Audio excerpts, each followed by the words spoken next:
Chapter 403. There's no other way. Yes, you always have so many difficulties. Xue Qiongwei's lips trembled in the face of his crying. She raised her hand to wipe away the tears that shouldn't have been there. She raised her head to look at the towering roof of the palace. There were circles of caissons carved with multicolored lotus patterns. In the center of the caissons was a coiled dragon spitting water. It was like an evil dragon that hid in the deepest part of people's hearts. She sneered 3 times and said softly, "Every one of you has your difficulties. That filthy envoy from southern Yen did it for the prosperity of his motherland." Huang Xivan's love turned to hatred, and hatred turned to jealousy. She forcefully took everything that didn't belong to her. In the end, she guarded it for the rest of her life and suffered the consequences of her actions. You had no choice but to marry Huang Xivan to protect my mother. However, in your heart, you couldn't bear to part with my mother, so you hid her in a thatched hut, never seeing the light of day, never seeing strangers. It sounds like you were deeply in love, but in reality, it was all because of your selfishness. You clearly knew that she hated this capital and everyone on this land, but you still locked her up like a bird in a cage for 12 years until she died. He had made her pregnant, but he had forced her to experience life and death again. He had forced her into a dead end. Since you didn't have the ability to give her happiness, why didn't you give her freedom? At the end of the day, all your so-called difficulties are just your selfish excuses. You used my mother to express your yearning for freedom. You used Big Brother to take revenge on Huang Xivan. You used me to illuminate your life of being manipulated, but aren't you also manipulating us? What crime did Big Brother commit? He's clearly not of your blood. So why did he have to live under Huang Xivan's suspicion and torture since he was young? He had the ambition to reach the clouds, but in the end, he became a businessman that he didn't like at all. He was a living person, not a tool for your revenge. Second Brother had a pure heart since he was young, determined to travel the world and be a person who walked freely in the world. However, he was forced by you to enter the official career and become a copy of you. As for me, you only knew to bring me to the Prime Minister's manor and take care of me so that you could feel at ease and feel that you fulfilled your responsibility as a father. But have you ever thought about it? Ever since I was a child, I've been walking on thin ice in the unfamiliar Prime Minister's manor with the identity of Miss Biao. I'm afraid that one day Huang Xivan will expose my true identity. I know you're my biological father, but I can only call you uncle. Don't you think it's ridiculous? In essence, you are exactly the same as Huang Xivan. People like you are so selfish that it makes people want to vomit. If I had a choice, I would rather die in the hands of my mother. Prime Minister Tan was too ashamed to show his face after having his hypocrisy peeled away from him. He could only kneel on the ground and cry, "Bongwei." After she finished speaking, Xue Qiongwei didn't even want to look at him again. She shifted her gaze and looked at Tan Siwei, who was being held at the other side of the hall. She felt as if 10,000 needles had pierced her heart, causing her to be in so much pain that she couldn't stand up straight. Tears dripped down from her sharp and pale chin, wetting half of her body. Second Brother, I'm sorry. I've been pretending to be you all this time. The list of names that was wrong on the night of the 12th of May was actually my doing. I know that you like to do things by yourself, so if something you're responsible for is wrong, you'll definitely find a way to make up for it. Therefore, I purposely changed that list of names to lure you away and make you lose your alibi. I'm too vicious. I've always wanted to take revenge on Huang Xivan, but I couldn't find a suitable way. Therefore, this time, when the evil dragon in my heart crawled out, I had this evil thought. I wanted to frame you. You clearly knew the truth, but you still protected me with your life. I didn't have the courage to tell you the truth for a long time, and in the end I even harmed Big Brother. I'm not worthy of the good. You've all treated me well since I was young. I've let you down. I'm sorry. Xue Qiongwei bent down and hit her forehead heavily on the ground. Chapter 404. Tan Siwei shook his head desperately. Don't be like this, Qiongwei. Get up. You didn't do anything wrong to me. It was my mother who harmed you and your mother. You've been trapped in so much pain for so many years, but I didn't realize it and couldn't help you. I've let you down. On the dragon throne, the emperor frowned in disgust and said coldly, All right, the case is closed. I don't have the time to watch you play out your grudges and make me sick. Xiaobin, take the criminal to the prison immediately. The execution will be tomorrow at noon. Tan Siwei's body was as stiff as a dead tree. He watched as the guards entered and carried Xue Qiongwei out of the palace. He shouted like a madman, "Qiongwei!" Xue Qiongwei turned around to look at him one last time. A teardrop slowly slid down from the corner of her eye, like a sparkling pearl rolling down her transparent cheeks. Her voice was choked with sobs and trembling, but the corners of her mouth pulled up into a dewy smile. She said, "Second brother, if there's a next life, we'll meet again. But I won't be your brother anymore, okay?" His reddened eyes reflected her slender and fragile figure. This little face that was clearly crying and terrified, but still stubbornly pretended to be fearless. It was exactly the same as the little girl he had met 10 years ago. Tan Siwei's lips trembled and his throat was choked with sobs. He stared deeply at his little sister and nodded slowly. "Okay. Qiongwei, I promise you okay. Xue Qiongwei smiled sweetly. It was simple and pure, without any regrets. "That's good. It's a promise. If I go back on my words, I'll look for you in my next life. I'll go to the ends of the earth to find you. Don't send me off tomorrow. It won't look good. I can't let you see it." She finished her last sentence. "Goodbye, second brother." She turned around and resolutely stepped out of the high threshold of the throne room. At the bottom of the 81 jade steps, Tan Xixian and Ningxu stood and looked up. The moment she saw Tan Xixian, more tears fell from Xue Qiongwei's cheeks. Those tears were called guilt. Endless guilt. So much so that the world couldn't contain it. She opened her mouth and wanted to say something, but her chest was blocked by tears and she couldn't say a word. Tan Xixian shook his head and walked up to her step by step. He stretched out his warm big hand and wiped the tears on her face. "You little girl, you've always listened to me since you were young. Only this time, you were so bold and acted on your own. You've really grown up and your wings have hardened. You know how to set a trap for me and take the initiative to confess against me." He smiled again. "But that's true. You've already grown up. When you came of age this spring, I was the one who helped you with your hairpin. In the blink of an eye, you've already learned to bear the consequences of your own actions. Big brother didn't dote on you for nothing. You've grown up into a good girl. Bella, don't say anything else. Big brother will accompany you on your last journey. When you were young, you always asked me what the red spider lily beside the yellow springs looked like. Was it really as beautiful as it was painted in the stories? This time let's go and take a look together." After he finished speaking, he stretched out his big and reliable hand to her. It was just like how he had done countless times when she hid by the pond, or behind the fake mountain when she was young. Xue Qiongwei looked at him with teary eyes. Just like how she had done countless times when she was young, she slowly and confidently placed her small hand in his. Then one big and one small, under Ningxu's wavering eyes, walked forward side by side. Today was a clear day. The clouds in the sky above the ninefold palace were scattered, and the wind blew for 90,000 miles. A free and unfettered bird flapped its wings, and took off from a deep corner of the palace in the northwest corner of the palace. That place seemed to be a cold palace. In the palace, there was a mellow and carefree voice singing in solitude. Doing things again and again, parting with the ruler in life. Separated by more than 10,000 miles, at the ends of the world. This song flew into the clouds along with the bird's wings. It sounded like a sigh. Chapter 405. The case was solved, and the officials took their leave. Ningxu stood in the chaotic crowd, watching Xue Qiongwei and Tan Xixian being escorted out of the palace by the imperial guards.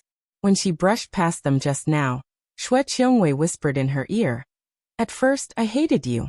Second brother's eyes only knew how to stick to you. I really hated you to death in my heart. But now we're even. Thank you. If it wasn't for your advice, I would have watched Big Brother take the blame for me. And I would have dragged out an ignoble existence. Then I would have fallen into a demon's trap, repeating my mother's mistakes. Now my life can be considered complete. With Big Brother accompanying me, I'm not afraid. There's only one thing. My second brother's heart is tied to you. I can see that your heart isn't with him. But after we leave, Second brother will definitely be depressed. Can you not push him away for the time being? Wait until he calms down, then slowly let him give up. That way he'll feel better. I beg you, okay? The young girl's watery eyes were filled with pleading. She was like a gardenia that had spent an entire night to condense a few drops of dew and carefully held them in the center of the flower. She was anxious, and she was burning with hope. This was her last attachment and reluctance in this world. Ningshu's heart couldn't help but twist. She only felt a wave of sour blood surge in her chest. She could empathize with the feeling of loving someone so deeply. She knew that it was reasonable. Even if it was to make Xue Qiongwei feel at ease, she should still nod. But using a lie to whitewash the peace could be even more harmful to Tan Siwei. Moreover, she had Xiahou Qing. He was waiting for her. Ningshu took a step back and bowed deeply. I can promise you that I will do my best to comfort him, help him, and support him. But that's from the perspective of a friend. As for other things, I can't do anything. Please forgive me.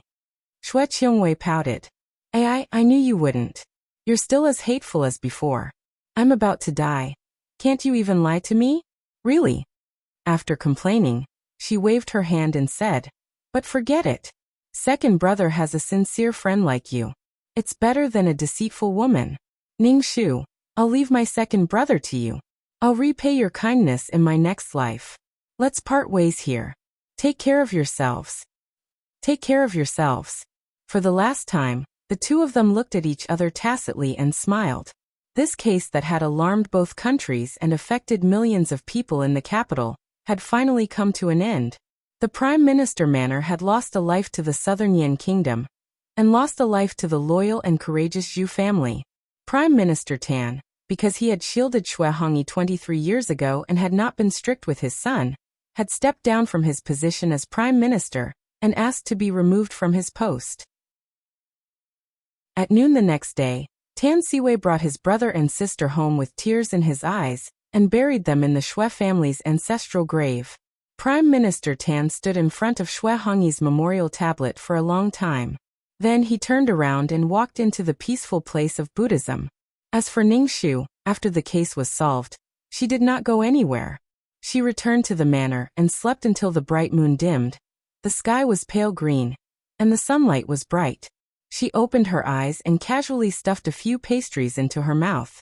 After bidding farewell to her parents, she stepped on the stirrups and left the capital like a gust of wind. After a day and a night, she returned, covered in dust. She didn't even have time to drink a mouthful of water before she hurried to the crowded Zhang's pastry shop in the eastern market to line up. After waiting in line for 4 hours, she reached the end of the long line. Ningshu carried the steaming hot lily pastries and mounted the horse again. The horse's hooves hit Shishui Street, which was only one street away from the Prince of Nanping's manor. After more than 40 hours of traveling day and night, Ningshu's eyes flashed with illusions. Her hands fell from the horse's back, and her body leaned to one side, falling off. A passing figure flew over in time and hugged her. Chapter 406. Sure? Sure? A voice called softly by her ear. Ningshu woke up from her daze and met Xiao Yuni's worried eyes. Are you alright? I'll take you to the clinic now. Ningshu shook her head and jumped out of his arms, her voice hoarse from running for a long time. I was distracted just now and didn't control the horse. I'm awake now. Thank you for saving me, Your Highness. Otherwise, I'm afraid my head would have been broken and bleeding. She clutched her chest, her heart still palpitating as she broke out in cold sweat.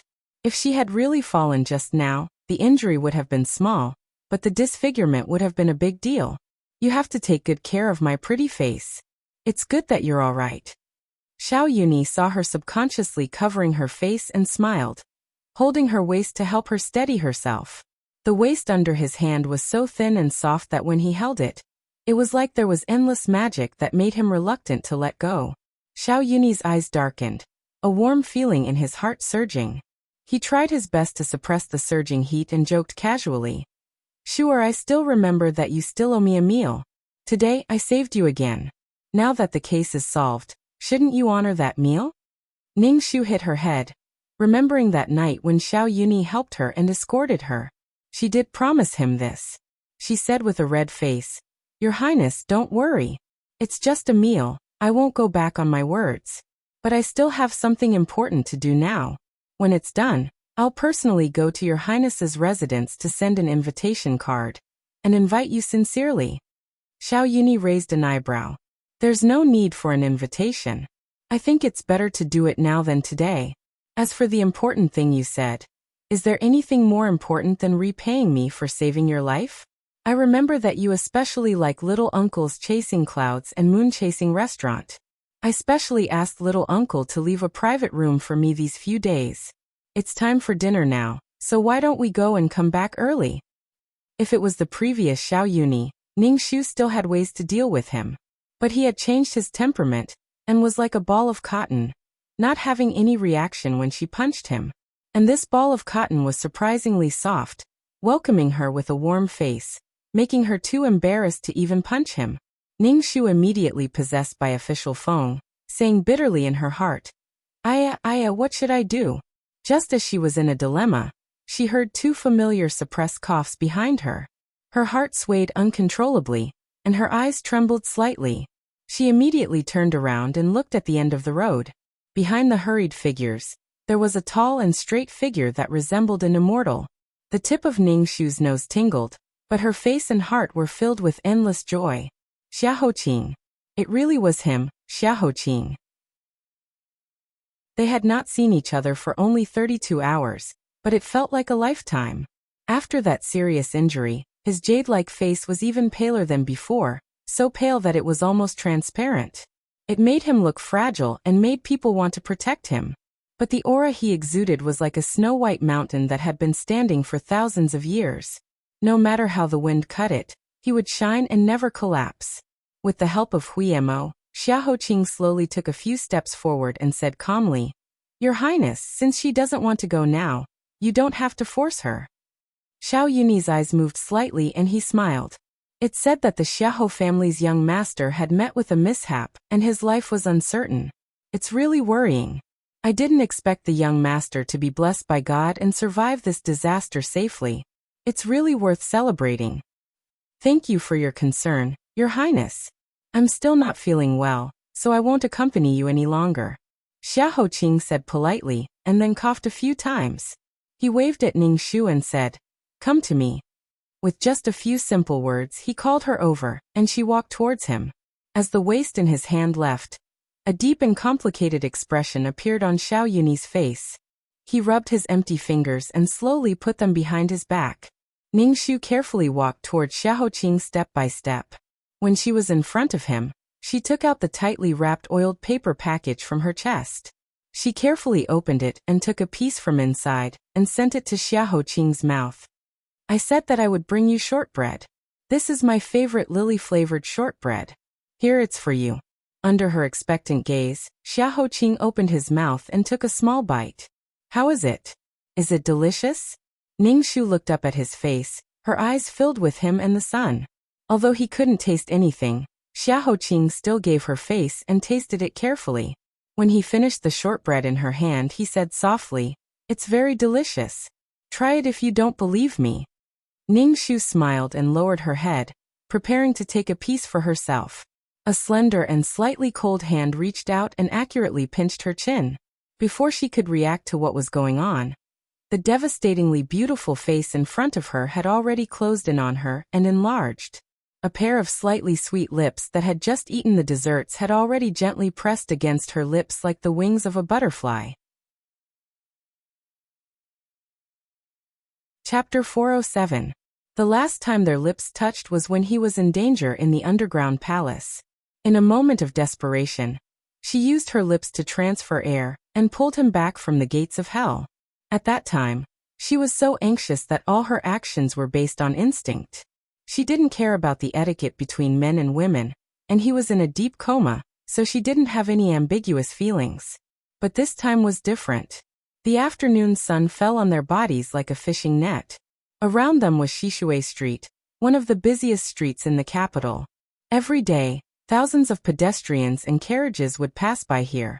In the background of this bustling scene, Xiaoqing lowered her head and bent down. Half of her black hair fell to her chest. Two slightly cold thin lips covered her softness in a way that caught her off guard. Sobriety and confusion, gentleness and domineering. These contradictory emotions were miraculously merged together. Like fireworks in the night sky of the New Year's Eve, they bloomed in Ningshu's mind. The numbness rushed all the way up her spine, making her dazed for a moment. The whole world seemed to have turned into nothingness at this moment. Only the thick black eyelashes that were close to her, and their lingering breath were left. It was not until a long, long time after he kissed her that she came back to herself. She realized that her lungs were about to explode.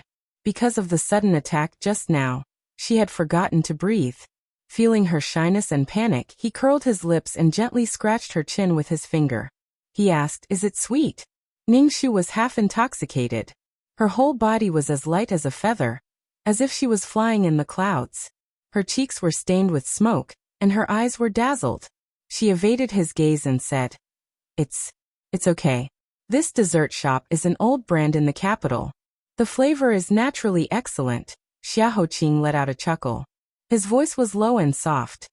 "I also think it's sweet. It's very sweet. I can't stop." When he smiled, the other half of Ningshu's heart fell into the 50-year-old wine. She couldn't help but cover her face. Why didn't she know that this immortal cultivator, who looked as cold as ice and serious as a man who didn't get close to women, could make people's legs go soft when he spoke flirtatious words? It was no wonder that King Yu of Zhou was willing to do such a ridiculous thing as playing tricks on the dukes. If she was the emperor and he was the favored concubine, it was hard to say who was more foolish between her and King Yu of Zhou. Knowing that it was rare for her to be so shy, Xiaoqing temporarily let her go and said to Huiyemo, "Let's go." Huiyemo, lead the horse. "If I lead the horse, then you." Huiyemo stupidly said half of the sentence and then he realized what he was doing. He hurriedly put Xiaoqing's hand into Ningshu's hand. "I'll lead the horse, I'll lead the horse. I'm good at leading the horse. I can't free my hands, so I'll have to trouble Lady Ning to help me. He. She reached out to support Xiaoqing. Ningshu's face was still red. She noticed that there were countless pairs of eyes around them, and countless girls were biting their handkerchiefs with tears in their eyes. She shrank her neck and quickly lowered her head to help Xiaoqing into the carriage. Juicy bowed in front of the carriage to welcome them. Xiaoqing's voice brushed by Ningshu's ear. "Juicy, do one thing for me. Later, go to the East Market and buy a shop called Zhang's Pastry Shop. Also, invite the owner to the prince's mansion to be the chef. I want the taste of this lily pastry to be exclusive to me from now on." Ningshu's face, which had just dropped, suddenly soared again.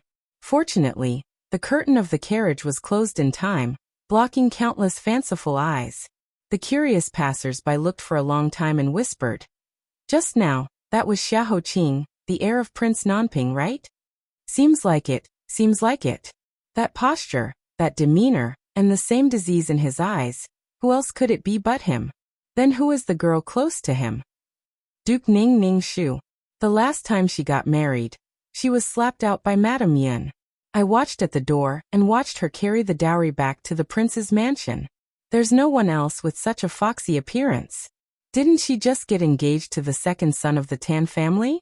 The Tan family has just fallen. How did she get entangled with Xiaoshitzi? She won't take Xiaoshitzi as her future fifth husband, right?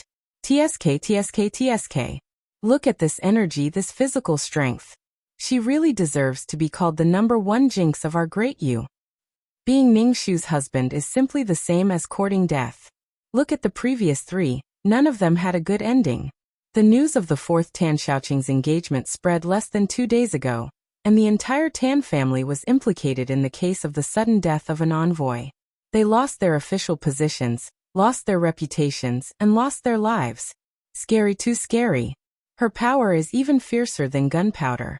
Wherever she goes, not even a blade of grass grows. Xiaoshitzi actually dared to provoke this black widow, the poisonous rose. He's too bold. Perhaps this is true love. Chapter 408. Young Master Xiao is so courageous. I'm really in awe. Let's see which one of them will subdue the other. The crowd was so excited by the gossip that they wanted to immediately knock on the bamboo board and call everyone in the city to share the news. After a while, thunder rumbled in the sky and it started to rain. The crowd quickly retracted their mocking and curious gazes. Io, why is it suddenly raining again? There's too much rain this year. Let's run. The crowd scattered to hide from the rain, leaving only Xiao Yuni at the end of the road. He stood alone in the rain, the fine drizzle wetting his hair. It was the same color as his pupils, making it seem darker. He stood there quietly, like a cold statue, not making any sound. An oil paper umbrella covered his head. Your Highness. The person holding the umbrella was a girl in her flowering period. Her eyes were watery and her eyebrows were playful. Looking closely, she looked very similar to Ning Shu. Even her style of dressing and makeup was the same as Ning Shu's. She was beautiful but did not lose her heroic spirit. The only difference was that under her gentle appearance, there was a sharp murderous aura. If Ning Shu saw her here, she would definitely have mixed feelings. Looking at her, Xiao Yuni frowned and said coldly, Fei Luan, why are you here? Didn't I order you not to show yourself unless I announce it? What's wrong? You don't care about my orders anymore, do you? Fei Luan immediately knelt down on one knee and bowed in fear. Fei Luan doesn't dare. Fei Luan only saw that it was raining and couldn't bear to see your highness get drenched, so I boldly showed myself to shield you. It's Fei Luan who deserves to die for violating the taboo. Your highness, please punish me. Even if I got drenched, what does it have to do with you? I remember telling you to remember your status and not overstep your boundaries. I took you in because I didn't want to disappoint Mother, but it doesn't mean that I won't kill you. Do you remember? The young girl's eyes were filled with longing and regret. Your Highness is Fei Luan's master. As long as your Highness wants Fei Luan's life, Fei Luan will not hesitate. Fei Luan knows that in your Highness' eyes, I am only Lady Ning's shadow. But even so, your Highness, please take care of yourself for the sake of this shadow. On your Highness' birthday night, you drank so much that you vomited blood. Fei Luan doesn't want to see your Highness hurt like that again. Xiao Yuni grabbed her neck. That's enough. I don't need you to remind me. The umbrella in his hand fell to the ground with a thud. Oh. Fei Luan was forced to raise her head, and her slender neck made a creaking sound. Her snow-white skin was red because she couldn't breathe, and her trembling eyelashes were covered with rainwater. Xiao Yuni stared at the tear falling from the corner of her eye. He seemed to have seen a certain life from thousands of years ago, when he had strangled Ning Shu, kneeling in front of him and crying silently. This illusion of unknown origin caused his heart to sway and his chest to feel stifled and painful. He couldn't help but loosen his grip. Fei Luan covered her neck that was almost broken and coughed violently. Xiao Yuni shook his head hard, but he still couldn't understand where that illusion came from. He took a deep breath, closed his eyes and turned around hoarsely. The hem of his brocade robe embroidered with golden clouds fluttered in the rain. If you're not dead, let's go. Fei Luan stared at his cold back and answered with a hoarse voice. She picked up the umbrella that had fallen on the ground and turned back to look at the Duke of Namping's residence behind her. She then looked away and followed him. For tens of thousands of years, there were no clear skies or flowers in the underworld. It was monotonous and dull, like a dead ash. The only blooming red spider lily was actually not a living thing. It was formed from souls that had angered the heavenly Tao and were crushed into powder by the hand of the heavenly Tao. They had flowers but no leaves. The scarlet and beautiful color was all formed from the last mouthful of heart blood of those souls. After that, they had to wait by the river of forgetfulness for thousands of years, suffering the loneliest and most hopeless punishment in the world. When the scarlet color faded, the souls would completely disappear, and they would finally be free. Therefore, it tasted terrible. Ning Shu had just entered the underworld for 10 years. After eating the 999th red spider lily, and gloriously saying that she wanted them to die early and reincarnate, her face was numb. Chapter 409. Ning Shu sighed and sat on a large rock beside the river of forgetfulness. She muttered to Dendrobius, I don't want to say this, but the scenery in the underworld is really bad. Other than a few dark palaces, there are only red spider lilies. It's too boring. Dendrobius squatted beside her and poked her. This is also your underworld. He died around the same time as Ningxu. Because of his merit, he was appointed by King Yanluo to stay in the underworld. When his internship was over, he would officially become an official ghost servant. Because they were fated to go to hell together, and he had a good temper, he often accompanied Ningxu to stroll around the underworld. Ningxu. Okay, I forgot that I died a long time ago.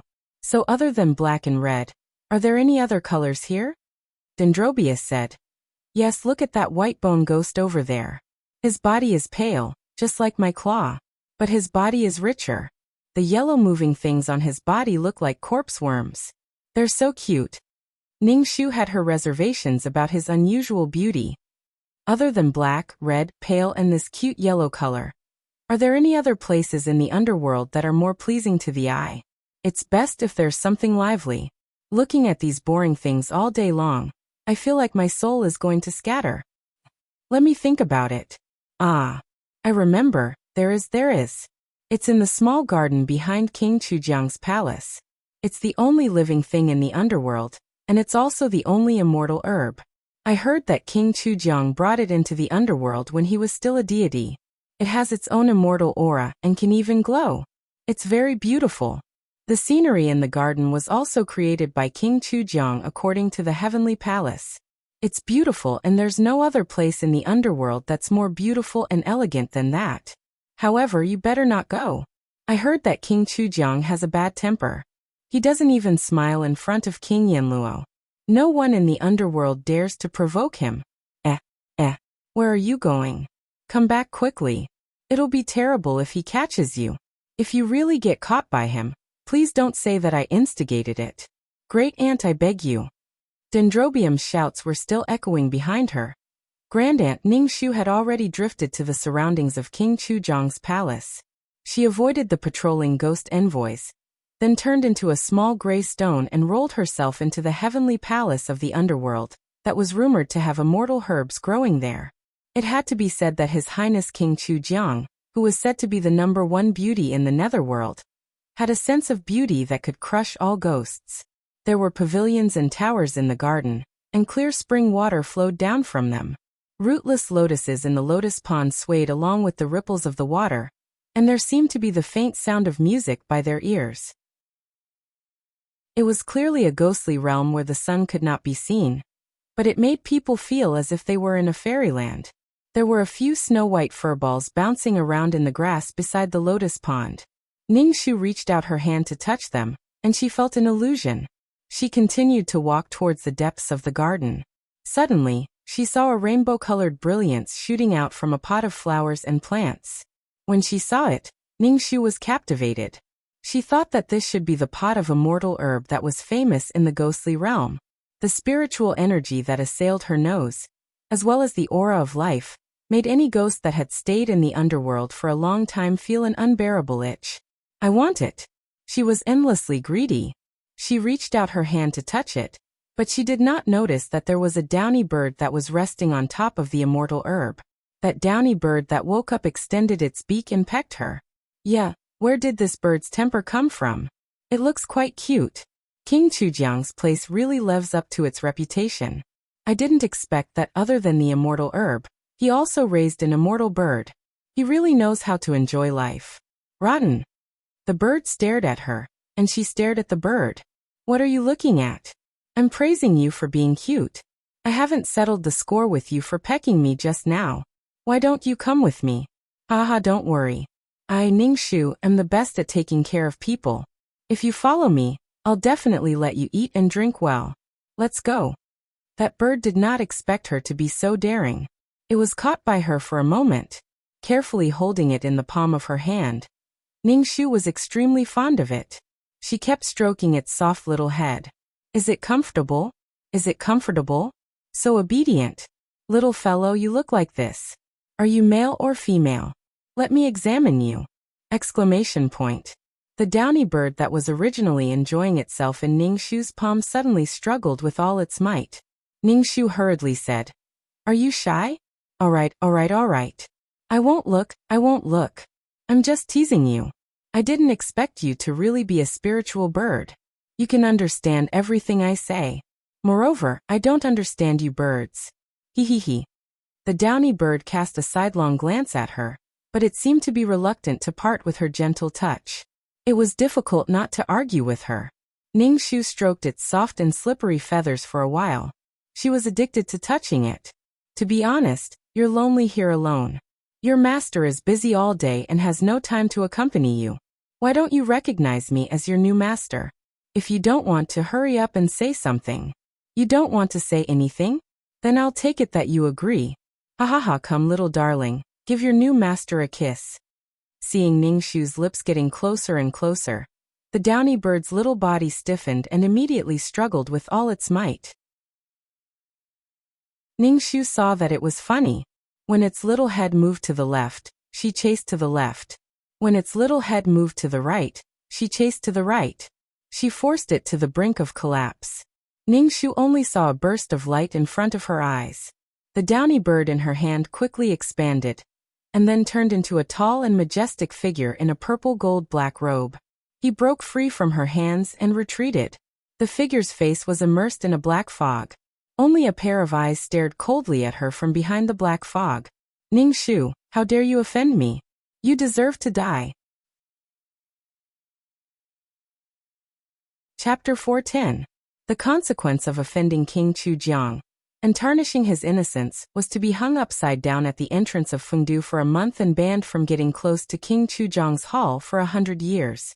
Ning Shu had no face to face the hundreds and thousands of ghosts that surrounded her to admire her heroic appearance. Even though ghosts didn't feel pain, they still needed some face, didn't they?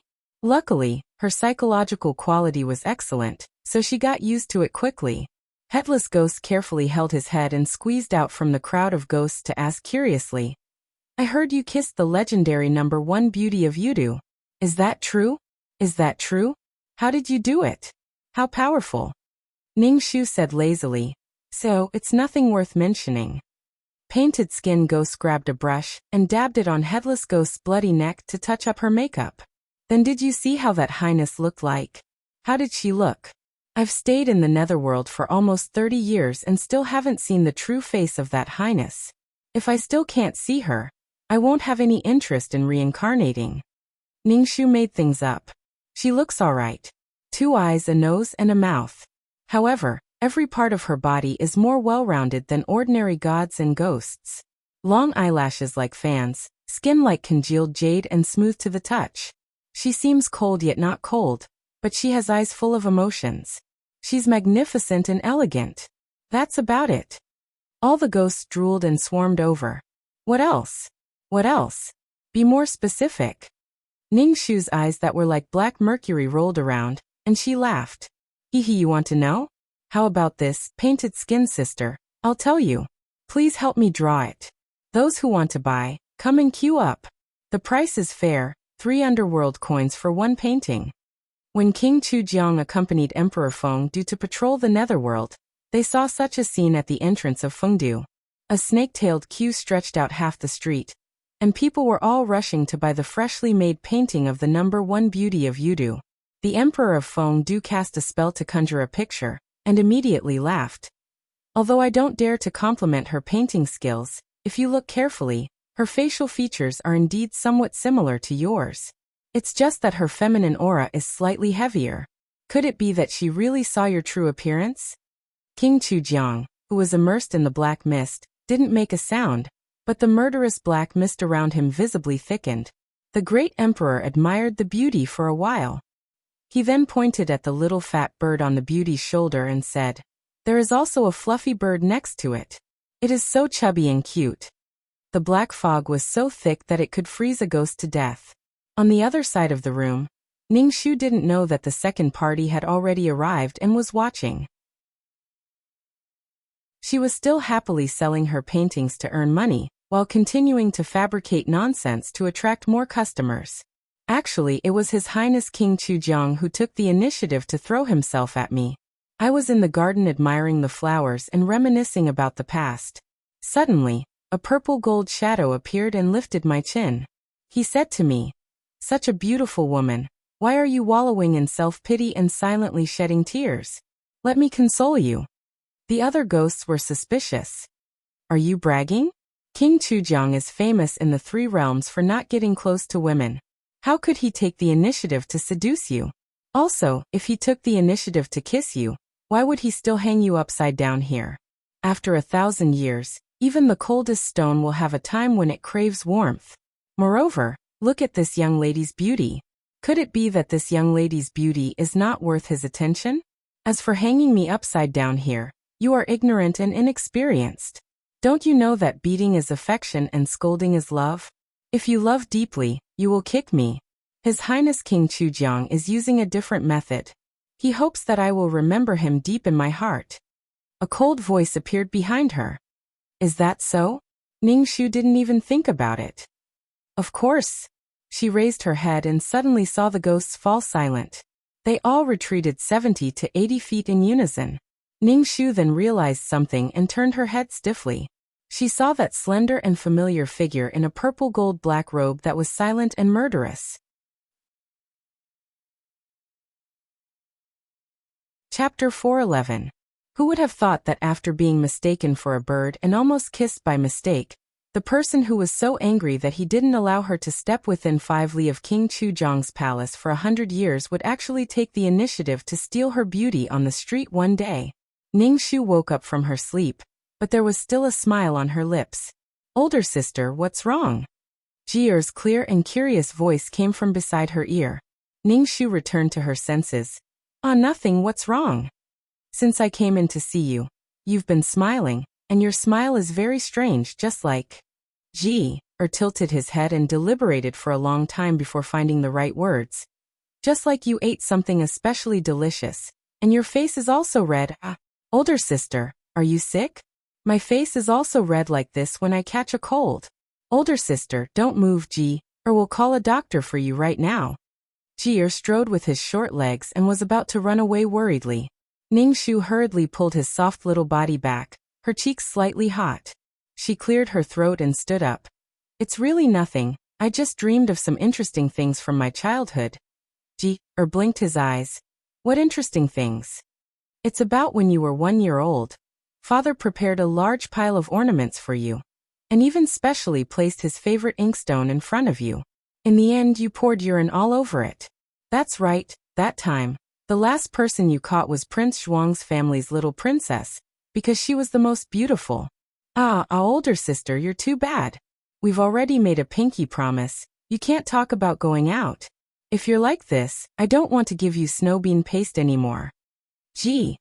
Was teased until his stomach was panting with anger. Ningshu blinked and acted pitiful.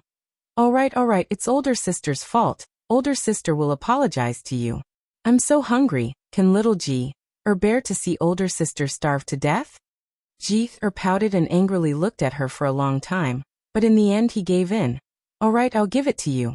But remember, if you say this again, I'll definitely break off relations with you. All right, older sister will listen to Jier. After coaxing Jier away, Ningshu bathed and changed her clothes. Her lustrous white toes gently paddled in the water as she stepped into the bathtub. Ever since she left the Namping Palace, she hadn't had the time to wash off the dust on her body. She slept for more than 4 hours before she gathered some strength and looked out of the window. The crescent moon was like a string, casting down a clear light, just like his magnificence. Back then, she had spoken nonsense behind his back and ruined his reputation. She had thought that he would be furious and throw her into the seawater prison for 180 years as punishment. She was frightened out of her wits and racked her brains to think of a way to beg for forgiveness. She didn't expect that he would just look at her for a long time without saying a word and then leave. Since then, the matter of her and King Chujiang's avacania began to spread widely in the underworld. When the ghosts saw her, they all respected her, causing her to be confused. Ningshu narcissistically thought, could it be that it was really as she had made up? Back then, he was shocked at first sight and fell in love with her at second sight? Forsythia brought over the freshly cooked snow soft bean paste. Ningshu picked up a piece and took a bite. Her cheeks inexplicably turned red again, and her painted eyes became watery. His lips were slightly colder than normal people's, but they were soft to the touch, just like the snow-soft bean paste in front of her that was as white as snow, as soft as clouds, and sweeter than honey. She tasted it, and half of her body went limp. She couldn't stop dreaming. Wait, why did she think of that kiss again? Ningshu finished the food in her hands in 2 or 3 bites. She ordered Forsythia to open the window and let the night breeze take away the unusual heat on her face. Chapter 412. Forsythia pushed open the door and came in. Miss, dinner is ready. Do you want to eat it now or when? Ningshu's white fingertips casually pointed at the translucent screen. The translucent screen faintly outlined her beautiful figure. You can put it there first. I'll use it after I take a shower. Okay. Forsythia put the food on the small table. When she tidied up her dress, she accidentally knocked over a wooden box inside. She quickly bent down to pick it up, but when she saw the shape of the wooden box, her expression suddenly changed. Miss, you rushed for a day and a night just to get this thing from Master Huisi's old residence? Looking at Forsythia's nervous expression, Ningshu rubbed the tip of her nose guiltily. You found out. Don't worry, I'm not going to do anything with it. It's just that Master's old residence has been unguarded for a long time. It's not safe to leave this thing there. I thought it would be better to keep it with me. Forsythia's expression was unprecedentedly serious. Miss, do you think I'm only 5 years old like second young master? This is a life substitution goo. When Master passed away, you said that this thing was too evil. If you take this goo, all the injuries, poison, and illness will be transferred to your body, exchanging a life for a life. It's against the laws of heaven. Master struggled before he died, but he still didn't use it. It's better to let it go back to silence and never appear in the world again. But now you deliberately took it out. What do you want to do? Ningshu smiled. Are you afraid that I'll use it to exchange my life with Xiaoqing? Don't worry, I'm not that stupid. Xiaoqing's life is very tough. He can walk around the gates of hell and come back. He won't die so easily. Even if one day he really becomes terminally ill and can't be saved, I don't have to exchange my life with him personally. There are too many criminals in this prison who have committed unpardonable heinous crimes to count. I don't care which criminal is going to be executed the next day. I will buy his life and compensate his family well. I am sure he will agree. Why would I put myself in danger for no good reason? I'm not that stupid. Really? Forsythia looked at her suspiciously. Good Forsythia. Will I swear to you on the greatest pleasure of my life? If I'm lying, then I'll never be able to eat any delicacies in the future, nor earn a single copper coin. She raised her hand and swore, her eyes wide open with sincerity. Forsythia gradually dispelled her doubts and put down the wooden box. Ningshu thought of something and asked, by the way, Forsythia, how has Tan Xiaoqing been these days? Before she left the city, she had specifically asked Forsythia to keep an eye on Tan Xiaoqing's condition. Forsythia frowned and sighed. Sigh. He's not doing so well. Ningshu frowned. 10 miles away, after the sudden death of the envoy, Shi City returned to its usual bustle in less than 2 days. There were even many people who were itching to come here to pay their respects to the crime scene. It was as crowded as a marketplace and the limelight was unparalleled. In an inconspicuous brothel at the corner of Xuanfeng Terrace, Tan Siwei sat silently in the corner with unkempt hair and a dirty face. He poured cup after cup of strong liquor down his throat like a piece of wood that could move silently. The drinkers around him pushed away the girls in their arms and looked at each other. They stood up and surrounded him with smiles. One of them with slanted eyes smiled and said, Ioyo, let me see who this is. So it's the high and mighty second young master of the Prime Minister's residence, the youngest 4th-ranked official, young Master Tan of the Supreme Court. Why are you in such a good mood to come to a brothel and drink wine with us, a group of ordinary people? This commoner is really flattered, ha ha. Chapter 413. Another person hurriedly stopped him. Hey, brotherly, you're in the wrong here. Aren't you mocking young Master Tan on purpose? Who in the 9 provinces doesn't know that Prime Minister Tan knowingly broke the law, harbored a criminal, had a wicked daughter with a criminal, and is also a cruel criminal? His moral integrity is extremely repulsive, and he himself is too embarrassed to resign and become a monk. How can he still be considered a prime minister now? I heard that His Majesty was in court today, and there was a large pile of memorials to impeach the Tan family. His Majesty flew into a rage. The Tan family is either dead or seriously ill. It's already very fortunate that they can still take out 3 to 5 copper coins to drink wine with prostitutes. You're still mocking young Master Tan. Aren't you purposely rubbing salt on his wound?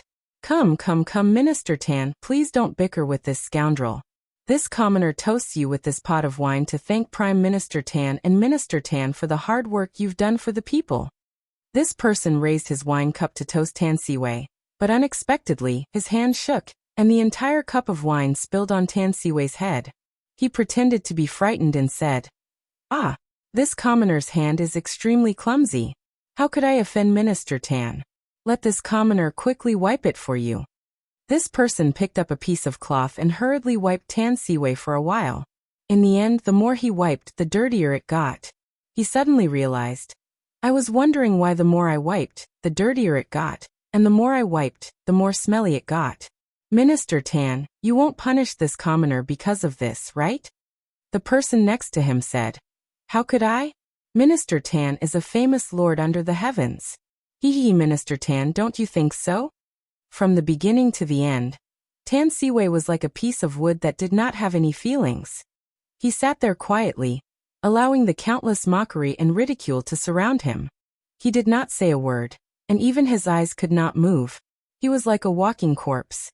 The more he was like this, the louder the ridicule around him became. Minister Tan, why are you just sitting there and not saying anything? You look like a homeless stray dog by the roadside. Lin Yang, look at Minister Tan. Isn't he delicate and pitiful and lovable?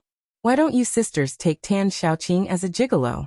In any case, Tan Xiaoqing isn't far from being removed from his position. Ha ha ha. People's deep-rooted bad habits were undoubtedly exposed at this moment.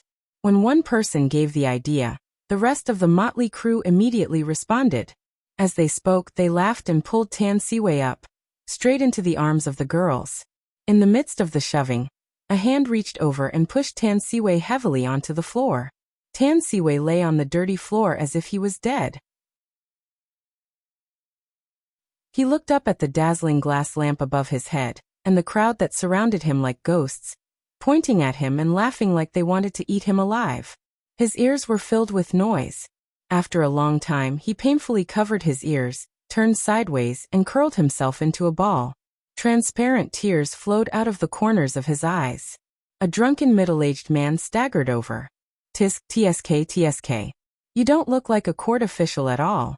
You're simply a disgrace to our great Yu dynasty. Since your father has left home and doesn't care about you anymore, let me reluctantly teach you a lesson. As the man spoke, he grinned, picked up the hem of his clothes, and reached in with an empty wine cup.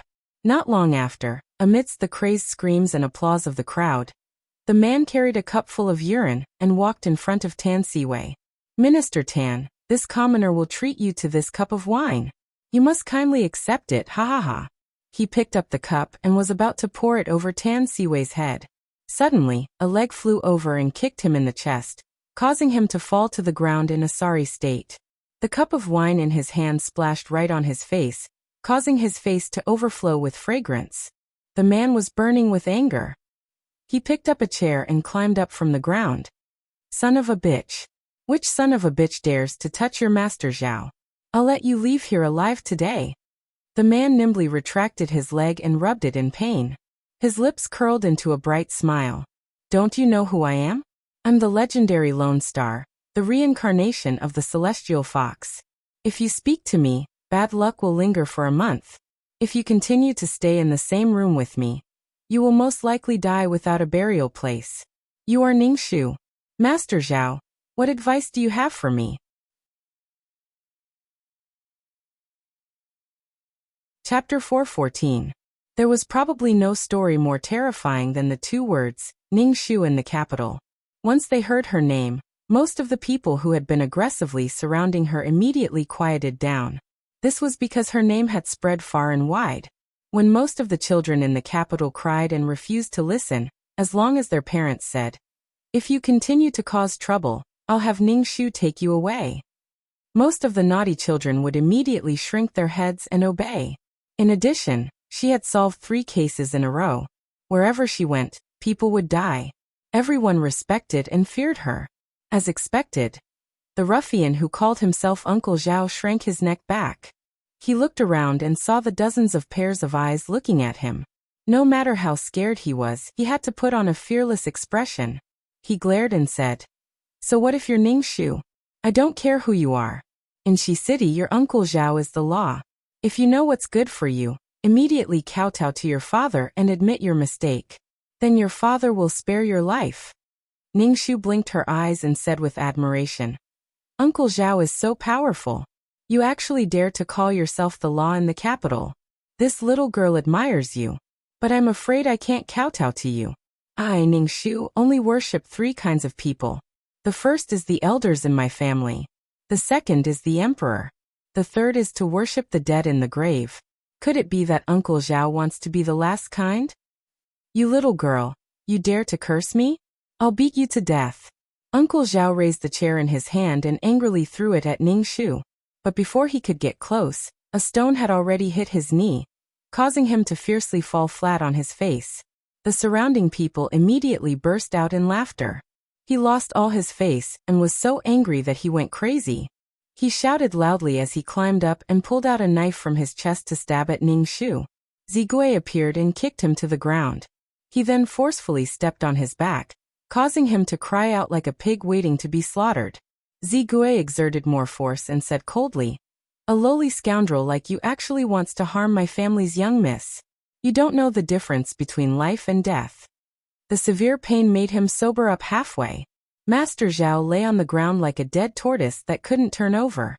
Only then did he realize that he seemed to have kicked an iron plate that he shouldn't have kicked. He immediately begged for mercy and fear. "I just ate horse urine soup. That's why I didn't recognize Mount Tai, and offended Miss Ning. Please be magnanimous and forgive me. Please, miss." If everyone can be forgiven after they make a mistake by hypocritically apologizing like you, then what's the use of the law? Master Zhao, don't you think so? Ning Shu bent down, raised her eyebrows and smiled. "If I'm not mistaken, you wanted to invite Tan Xiaoqing for a drink, right? Although my daughter's talent and learning are shallow, she has seen my father's etiquette when inviting guests to a banquet and drinking wine. Every time my father wanted to propose a toast, he would drink first to show his sincerity. How could he let the guest drink first? How about this, Master Zhao? If you drink this cup of wine today, then I'll forget about this matter." Master Zhao knew very well what this wine referred to. His expression changed a few times, and he cursed loudly. "How can you treat me like this? You, Duke Ning, have a large family and business. Are you going to use your power to bully others like this?" His righteous words amused Ning Shu. "Ever since I was young, my father has taught me to be kind to others and to never use my power to bully others. Otherwise, I'll suffer a backlash. However, people are always curious. I really want to know what it's like to bully others. Whether it's sweet or not, I'll give it a try on Master Zhao today. Zigui, pry open his mouth. If he doesn't lick his wine clean today and kowtow to Tan Xiaoqing to apologize, then stuff the dagger he was about to use to commit murder into his stomach and eat it."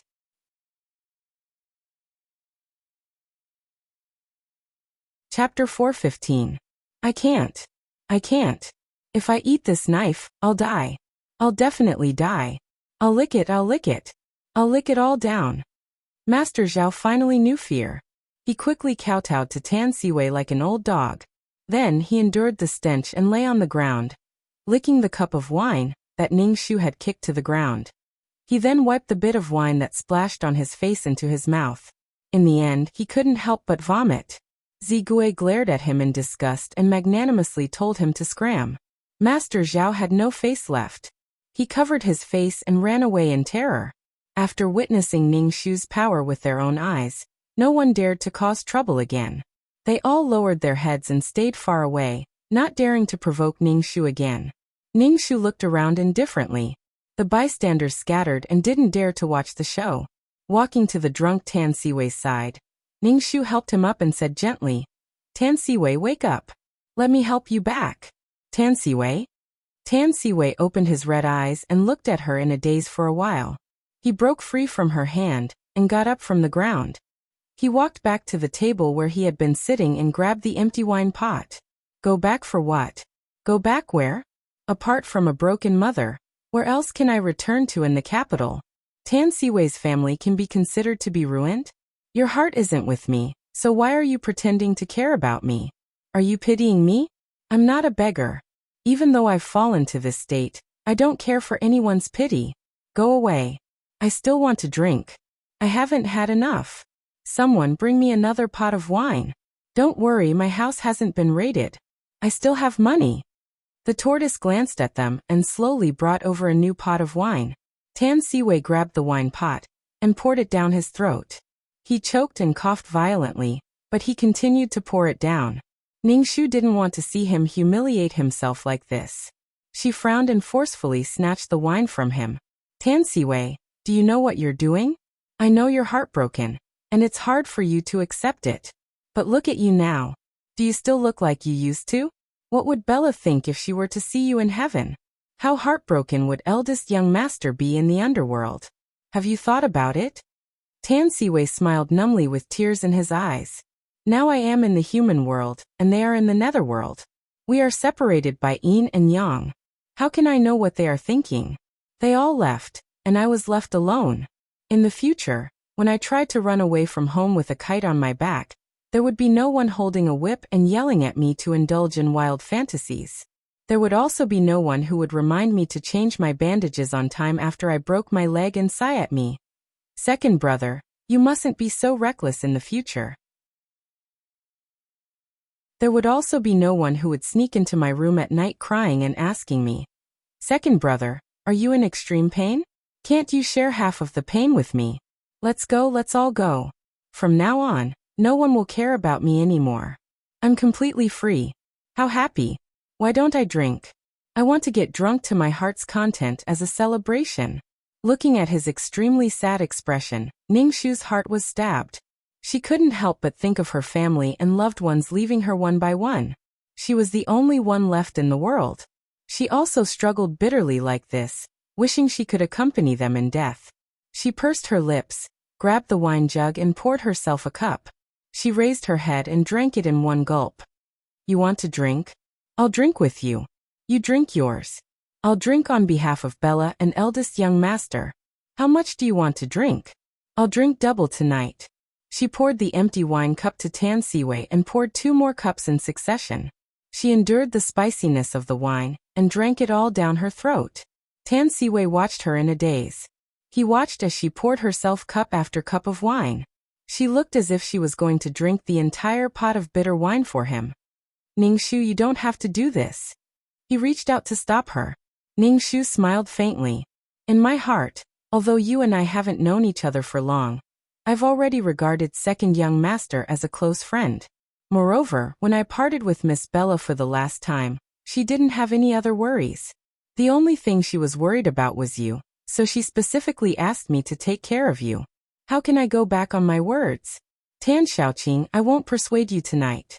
Why do you have to persuade me? Tan Siwei's watery eyes swayed. He looked deeply at her and couldn't help but lean over and hug her tightly. It was as if he was hugging his last straw. Ningshu, do you know? In the sea of life, I'm the only one. This world is too cold. Ningshu paused for a moment. She raised her hand and gently patted his back. She said softly, I know.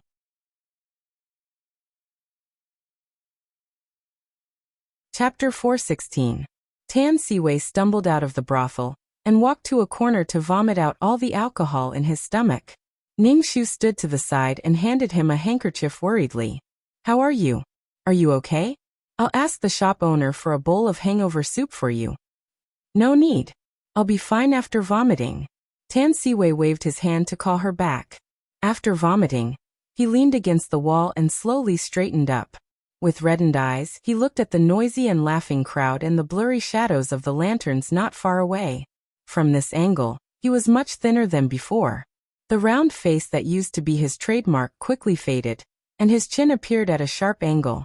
He wiped the corner of his mouth with a handkerchief and said self-deprecatingly, In the past, when my family was prominent, countless people rushed to flatter me and compete to be friends with me. Even if my talent was mediocre, they could still turn black into white with their eyes wide open. They praised me as a rare young talent in the capital and a future famous minister. Now, in just a few short days, I fully understand the hypocrisy of the world. As long as it's someone, even if they don't know me, they will compete to trample me into the mud. It can be said that I've learned something new. Ningshu's voice was as clear as cold spring water. When my master was alive, he often said that living in the world is for cultivation. Walking is cultivation. Sitting is also cultivation. Joy is cultivation. Sorrow is also cultivation. Gathering and parting are all the same. They are all things that have to be experienced sooner or later. Perhaps it's not a bad thing to see it clearly now. Tan Siwei lowered his head and laughed softly. Yes, my father used to teach me that. It's easy to add flowers to brocade, but difficult to provide charcoal in snowy weather. Human nature has always been like this. What's there to be surprised about? What I'm hurt isn't the fame, but it's too much like a dream. In the past, I always thought that my father was too strict. When I was young, whether I was injured, sick, or bullied, he would never bend his knees to coax me. I only thought that he was eager for me and expected better from me. I didn't expect that I wasn't the child he expected to have. But I could feel that even so he still cared about me. Back then, he was so determined to not let me travel because he was sincerely worried about my safety. He treated me like a child who would never grow up. Later, when I made a few mistakes in my career, it was he who helped me clean up the mess. As for Big Brother, he's only 2 years older than me, but he's always been more mature than me. Every time I did something whimsical and father wanted to teach me a lesson with the whip, he would always stand in front of me and take the punishment for me. Then Joffrey came, and he took care of both of us, and was more like half a tender father to me than a brother. As for Bella, she loved to cry in the beginning. There weren't any girls of the same age in the residence. I thought that all the girls in the world were like that. Every time she cried, she would secretly hide and cry by herself, not letting anyone know. She didn't like me. I knew it the first time we met. Even if she tried to hide it, her eyes couldn't deceive me. But her eyes were filled with disgust and sadness at the same time. She was afraid of the people in the residence and the new environment. So after thinking about it, I still walked over and held her hand. It took me a long time for her to slowly accept me. On my 9th birthday, Bella personally made a pouch for me. On it was embroidered a rabbit with 1 ear and 3 legs. One of its eyes was big, and the other was small. It looked very funny, but I was really happy because I finally had a younger sister. That night everyone was laughing. Even my father patted my head and lifted me up into the sky. That night, I really thought that we were the most harmonious family in the capital. Tan Siwei sank into his memories. He smiled and leaned against the tree beside him. Closing his eyes, his smile faded. I didn't expect that it was all a facade that they deliberately created. In the end, they all knew the inside story. I was the only one who happily stayed in the peaceful place that they all pretended to be, like a naive fool. Now that they've finished their act and left one after the other, there's only this mess left. There's also me who was fooled into a fool by them. Tell me, how can I continue to live like this?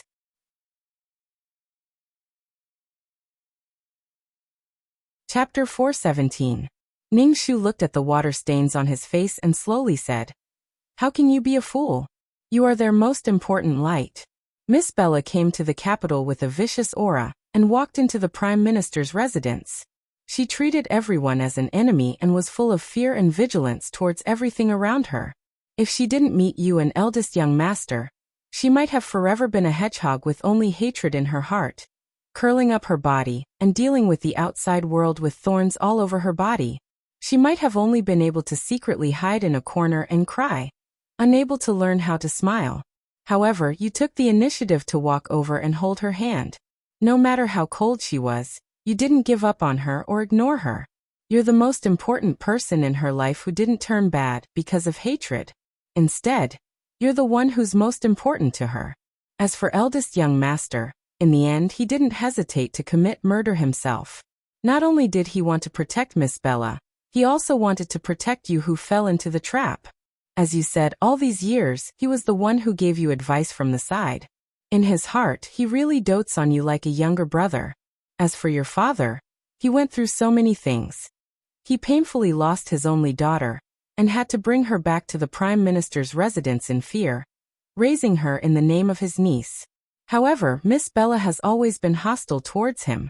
No one can understand the bitterness he felt. You took the initiative to care for Bella and dispel her vicious aura.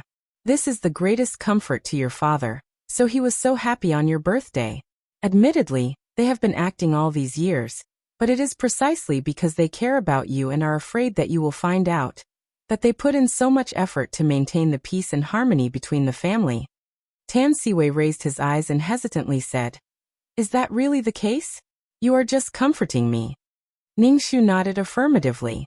"I promise you that if I am lying, you can break off your relationship with me. As for your father's resignation, he didn't abandon you. It's just that he was overwhelmed by grief and regret. He fell into a deep self-abandonment, unable to face the world, and even more unable to face you. He is unable to face Bella, eldest young master, and Xue Hongyi's memorial tablets.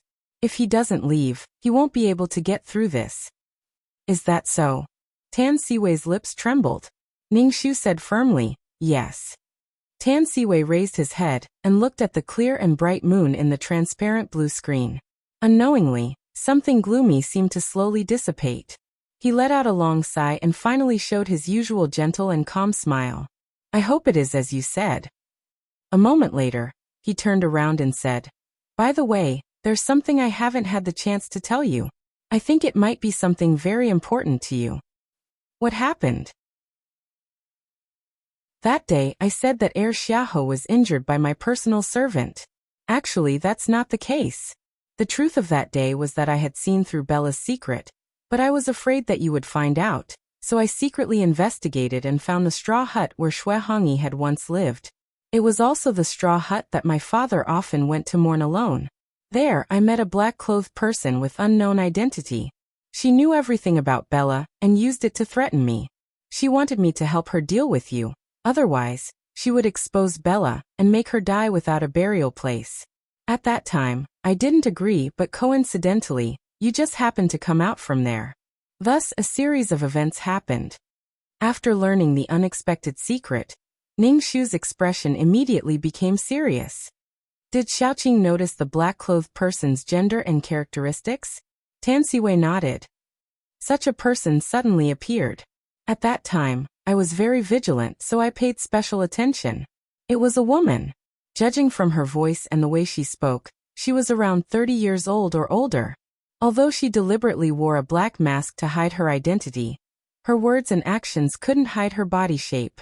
For example, her threatening and persuasive words. Her back was very straight when she walked, and her chin was naturally raised when she spoke. All of these showed that her identity was very unusual. Especially one detail, when she walked, her hands would be clasped in front of her abdomen. Every step she took was measured with a ruler.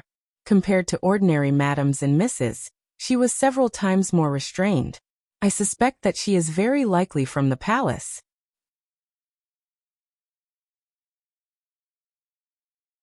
Chapter 418. Tan Siwei continued. "At that time, I deliberately tested her and targeted our Tan family. However, our Tan family unintentionally offended a certain concubine, so we asked Mama for guidance. At that time, her reaction was very strange, as if she had been greatly humiliated. She sarcastically replied to me, 'You think I'm a palace maid? Let me tell you. I should be the most honorable woman in the world.'" "The most honorable woman in the world." Ningshu frowned and fell into deep thought. After Tan Siwei finished speaking, he felt much better. He stood in the same wind as Ningshu for a long time. He hesitantly asked, "In a few days, it will be the 7th day of Big Brother and Bong Wei's death. If you have time, can you accompany me to send them off?" Ningshu pulled herself out of deep thought and nodded without thinking. "Of course, I will definitely be there on that day." Tan Siwei calmed down and secretly breathed a sigh of relief. He smiled and said, "That's great, Ningshu. Thank you." Ningshu smiled calmly and said, "Xiaoqing, why are you being so polite with me? I've said before that I have long regarded you as a close friend in my heart. If you're so polite, you'll make us estranged. A close friend. Tan Siwei's eyes flashed, and he smiled faintly. You're right. Between friends, always saying thanks makes us estranged. In that case, I won't be like this in the future. I'm fine now. It's not good for a girl like you to stay in a brothel for too long. Moreover, it's already late. It's better to go back early. What about you? I've been too dispirited these past 2 days. I've done many ridiculous things. I need to reflect on my mistakes and slowly go back. Don't worry, I'm a man. Nothing will happen to me. Ningxu nodded. All right then. I'll go back to the residence with the servant girl first. If Xiaoqing encounters any trouble, feel free to look for me. I'll do my best. No problem. I'll definitely be thick-skinned and disturb you often. Tan Siwei waved at her with a smile and watched her leave. In his eyes, which were bigger because of his thinness, her reflection was as clear as the lake water in late autumn. Step by step, she slowly blended into the colorful lights of Shi City and gradually disappeared at the end of the road. His self-deprecating chuckle was also swept away by the wind and drifted into the deepest clouds of the night. Ningxu, you're good in every way, but unfortunately, you don't like me. In the West Town, a famous brothel had fallen, and soon other brothels had used all kinds of means to take its place. Missing Shui, who had nothing to do with this case, stood in the center of Shi City and stared blankly for a long time. In the end, she numbly and sadly sent herself to another brothel. She held her pipa and sang in a private room for guests. Who would throw away time so easily? What's the matter in my heart? The cup is always empty, and the reed flowers fly everywhere. Why do you miss him? He did not receive a letter from Yuhong. The night is boundless. It should be like a dream of the living soul. The night wind blew, and the lights were flickering. Her heart was also in a daze. Walking out of Shi City, Ningxu boarded the carriage and was ready to leave. She did not expect to see a familiar figure standing under a crepe myrtle flower tree. The tipsy night wind brushed the branches of the flowers, silently teasing his shoulders and scattering petals on the ground. Ningxu saw him and her eyes lit up. She lifted her skirt and ran over. Why are you here? Xiaoqing raised his head and looked in her direction. His thin lips opened slightly. I heard that the little bodyguard in my mansion made a name for himself in Shi City tonight. How can I not come to pay my respects and broaden my knowledge? He was so observant and alert that nothing could be hidden from him. Ningxu was slightly surprised. How do you know everything? She did not know why, but Xiaoqing did not seem to be in a good mood tonight. Why, you don't want me to know? Ningxu explained. No, what I mean is that you have not recovered from your serious injuries. This kind of trivial matter is not worthy of your attention. You should be recuperating in your mansion. The wind is so strong at night. What are you doing out here? But Xiaoqing frowned slightly and corrected her. None of the matters related to you are insignificant.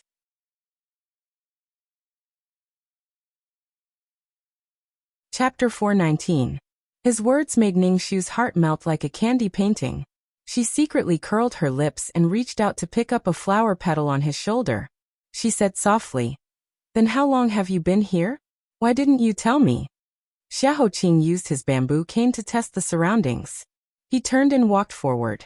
You were busy playing the hero saving the beauty. How would you dare to disturb me? The jealousy in his tone was too obvious. It was so obvious that she couldn't ignore it even if she wanted to. Ningxu hurriedly followed him and looked at him. She reached out and gently poked his arm. Hey, are you unhappy? You know that he's been in trouble recently. He's not feeling well. I can't sit by and do nothing. Yes, you're his legitimate fiancé. Of course you can't sit by and do nothing. Xiaoqing smiled faintly and said coldly, Then you should go back. Your Tan Xiaoqing needs you very much right now. The way he acted when he was jealous turned out to be so childish, just like a child's. It was completely different from his usual indifferent, distant, and strategy-making attitude. This contrast made Ningxu snicker. So the crown prince of Nanping is so petty. I only treat him as a brother and a good friend. You know I don't like him. Xiaoqing asked. Then who do you like? Ningxu blinked. You don't know? Xia Hoqing flatly denied. I don't know. Ning Shu was anxious. How can you not know? If you don't say it, I won't know. Ning Shu frowned. Then what about you? You didn't say who you like, right? You treated me like that in front of so many people on the street this afternoon. Do you know that I'll be criticized? Although her reputation had long been tarnished to the point of being worthless, she still had to use it against Xia Hoqing at this time. Xia Hoqing stopped in his tracks and turned his face to the side, as if separated by a thick layer of black brocade, seriously and cautiously looked at her. I won't. Tomorrow, I will have Tianwen announce to the capital that I, Xia Hoqing, admire the eldest miss of the Ning family, Ning Shu. It was one-sided, but you disdained it. At that time, all the infamy will fall on me, and you won't be troubled in the slightest. You. In everyone's eyes he was standing in the clouds, unreachable, but he actually lowered himself to the ground for her. Ning Shu couldn't help but be shaken. Her nose turned sour and she opened her mouth to say, You did it on purpose, didn't you? You said those words on purpose, including standing under the flowering tree to wait for me. You could have stayed in the carriage, but you chose to stand in a position where I could sense you the moment I came out. You're still seriously injured, but you still insist on standing. And during the day, your face was so pale, but you still came out of the manor to meet me on the street. You wanted to use this method to move me, to make me feel guilty, and to make me unable to refuse you. After being exposed, Xia Hoqing's expression turned sluggish. He picked up his pace and walked forward, coldly mocking. Yes, I did it on purpose. What, do you think I'm scheming, sinister, and despicable? Then you should stay away from me. Ning Shu grabbed the back of his hand and forcefully shook her head. She loudly said, I won't. I'll tell you. I, Ning Shu, have a twisted personality, and I like people like you. The more sinister, the better. I'm also not a good person, so you're a good match for me. Xia Hoqing's chest trembled violently. His body tensed up as he suppressed his emotions. He restrained his voice and said, I'll only give you one chance to go back on your word. You have to think it through.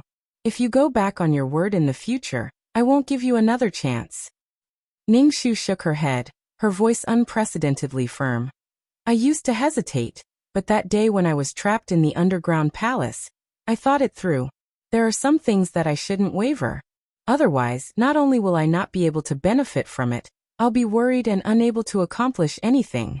If I can't grasp what's already at hand, how can I grasp those who are desperately chasing after me? So there's no need to think about it. Instead, you should think about it. My Ning family's current situation isn't very good. If you get involved with me, you might be in a difficult situation. Before she could finish speaking, her hand was suddenly firmly grasped. A strong force pulled her into his embrace. Her nose was filled with the refreshing and elegant scent of his body. It smelled very good. Xia Hoqing tightly held her in his embrace, as if he wanted to melt her into his life, melt her into his flesh and blood. That day in the underground palace, she hugged him to keep him warm and gave him air to save his life. He had actually vaguely heard what she said. He was a half-dead person and shouldn't have disturbed her. But in the end he couldn't control himself. He had never been selfish for himself in his life, but this time he wanted to be selfish for once.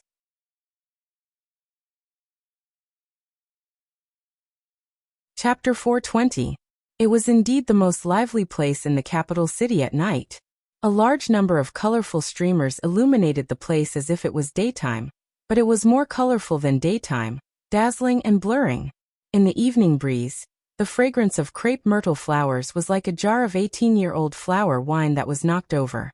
With a slight smell, one would be drunk in this charming and gentle scene. The shadow of the trees was also slightly tipsy. It swayed slowly and sprinkled a rain of flowers, falling on the two people's bodies, hair and tight arms. The immortals who had lived in the heavenly palace for a long time had just seen the 7 emotions and 6 desires of mortals. They were like being poisoned and never looked back. It was so strong that they seemed to want to take revenge for thousands of years of loneliness. His chest was hot and his voice became hoarse, but he still tried to restrain himself. From now on, you can only put me in your eyes. In addition to your family, your heart can only be tied to me. Otherwise, I will kill you. Ning-shu, I ask you for the last time, have you really thought it through? Ning-shu hugged his back, chuckled, and comforted him as if coaxing a little boy who lacked a sense of security. Yes, I have. I really have. Are you an old man? How many times do you need me to say it clearly? Also, don't scare me with words. Do you think I will be scared? You are too naive. Under the black brocade with cloud patterns, Xiahou Qing's long eyelashes moved. He almost cherished the back of Ning-shu's head. If I can, I really hope that I am an old man in his 70s. This means that we have spent a lifetime together, and lived together until our hair turned white. Two shallow dimples appeared on Ning-shu's cheeks, and she said softly and firmly, "Don't worry, we will. We will definitely be able to detoxify you. And we will definitely be able to walk together until the day you are old." Oh my God, I don't want to look, I don't want to look. Shi Yan, who was not far behind, saw this and his eyeballs almost fell out of their sockets. He didn't want to look, so he quickly opened his eyes and stretched out his 5 fingers to cover Huema's face. Huema was watching with relish. Suddenly he was interrupted and began to quarrel with him. Hey, why are you covering my face? Let go. Shi Yan had a weird look on his face and said with righteous indignation, how could Shitzi Yi be like this with Lady Ning? Like that is simply immoral. Unbearable to look at. Not suitable for children. He blurted out 7 or 8 incongruous idioms in one go. It was obvious that he was stunned by the scene in front of him. Guillermo crossed his arms in front of his chest and looked at him, as if he was looking at a country bumpkin. What do you mean? They just hugged each other. Don't make a fuss. I saw them kissing this afternoon. Shitzi held Lady Ning's chin and lowered his head. Their lips touched. After kissing him, he even said to Lady Ning.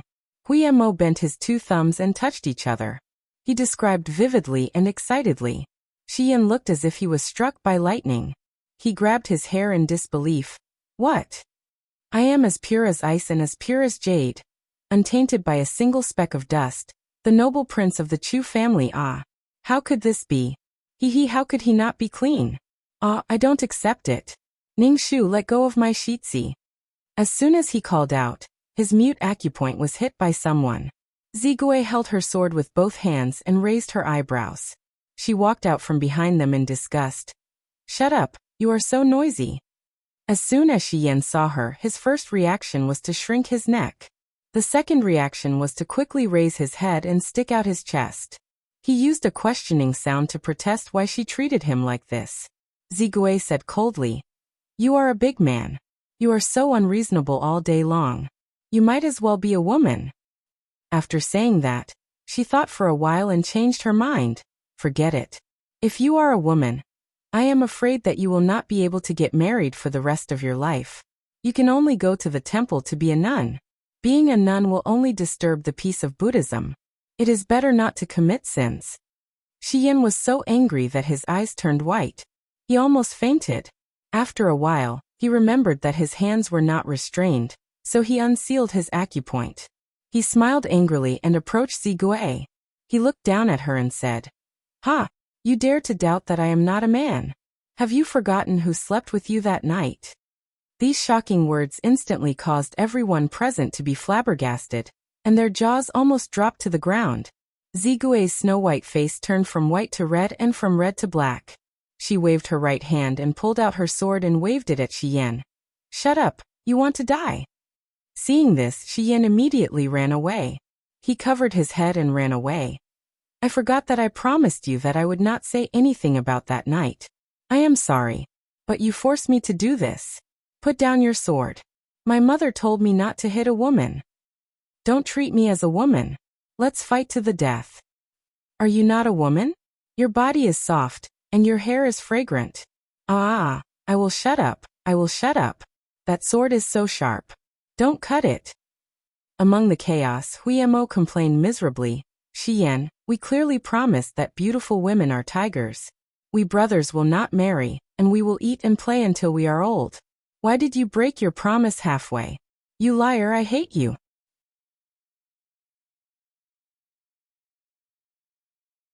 Chapter 421. On the way back to the mansion, Shi Yan, who was beaten black and blue, waved his whip and drove the carriage miserably. Huema, whose heart was hurt too much, got the right to rest.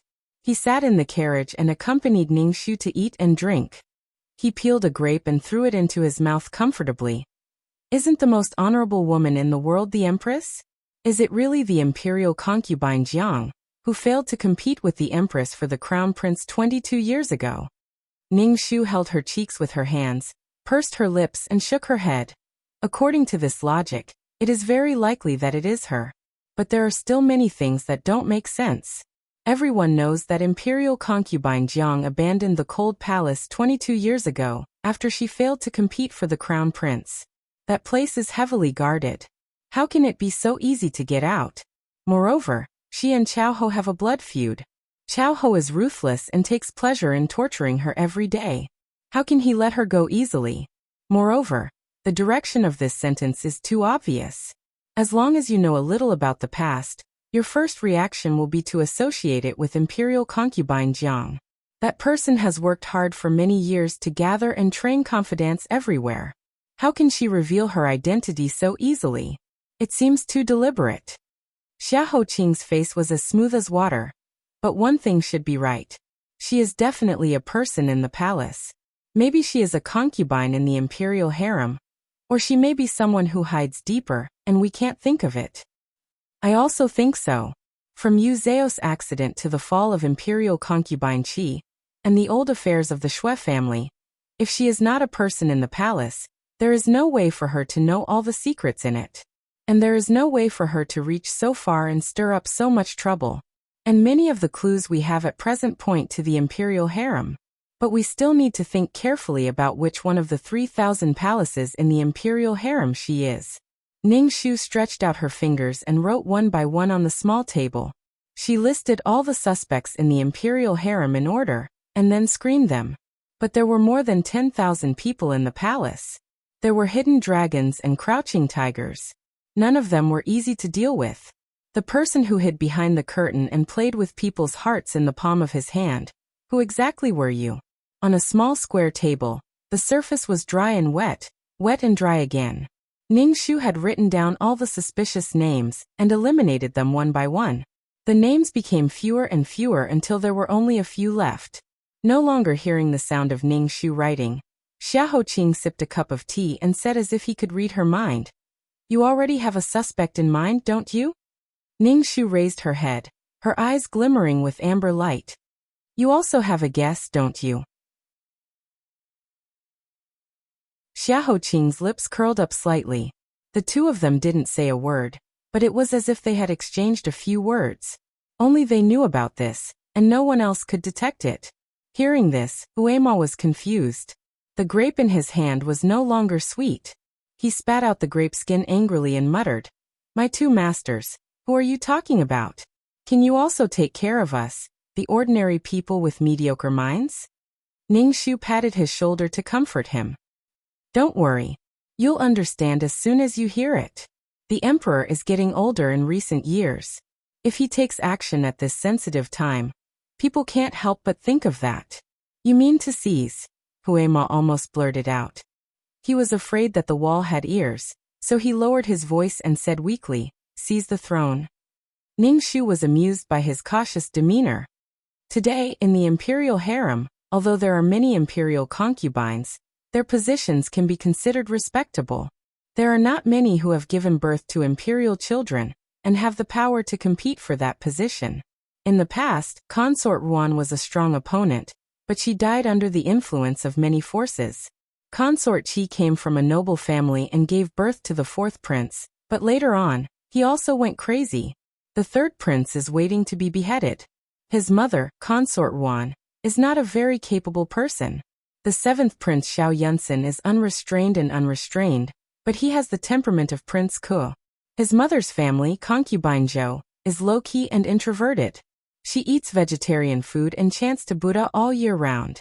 The last one is the eighth prince Xiao Yunjin, who has just turned 15. He is the youngest and usually doesn't attract much attention. His mother, Wei Shuyi, also doesn't have a high position. What's interesting is that his mother's family happens to be in charge of the treasury of the Ministry of War. Hearing this, Huema's eyes widened. His brain turned a few times before he suddenly realized. Oh, you mean the knife that Shui Ren used to kill Wen Huinyang? Ningxu nodded approvingly. Wen Huinyang's death allowed us to find two pieces of evidence. The token of the 7th Prince's residence and the knife of the Ministry of War's new style. This hint is really thought-provoking. After she finished speaking, she looked at Xiaoqing. What about you? Do you suspect anyone else besides her? There is one more. Who? Princess Royal Xiaomingxue.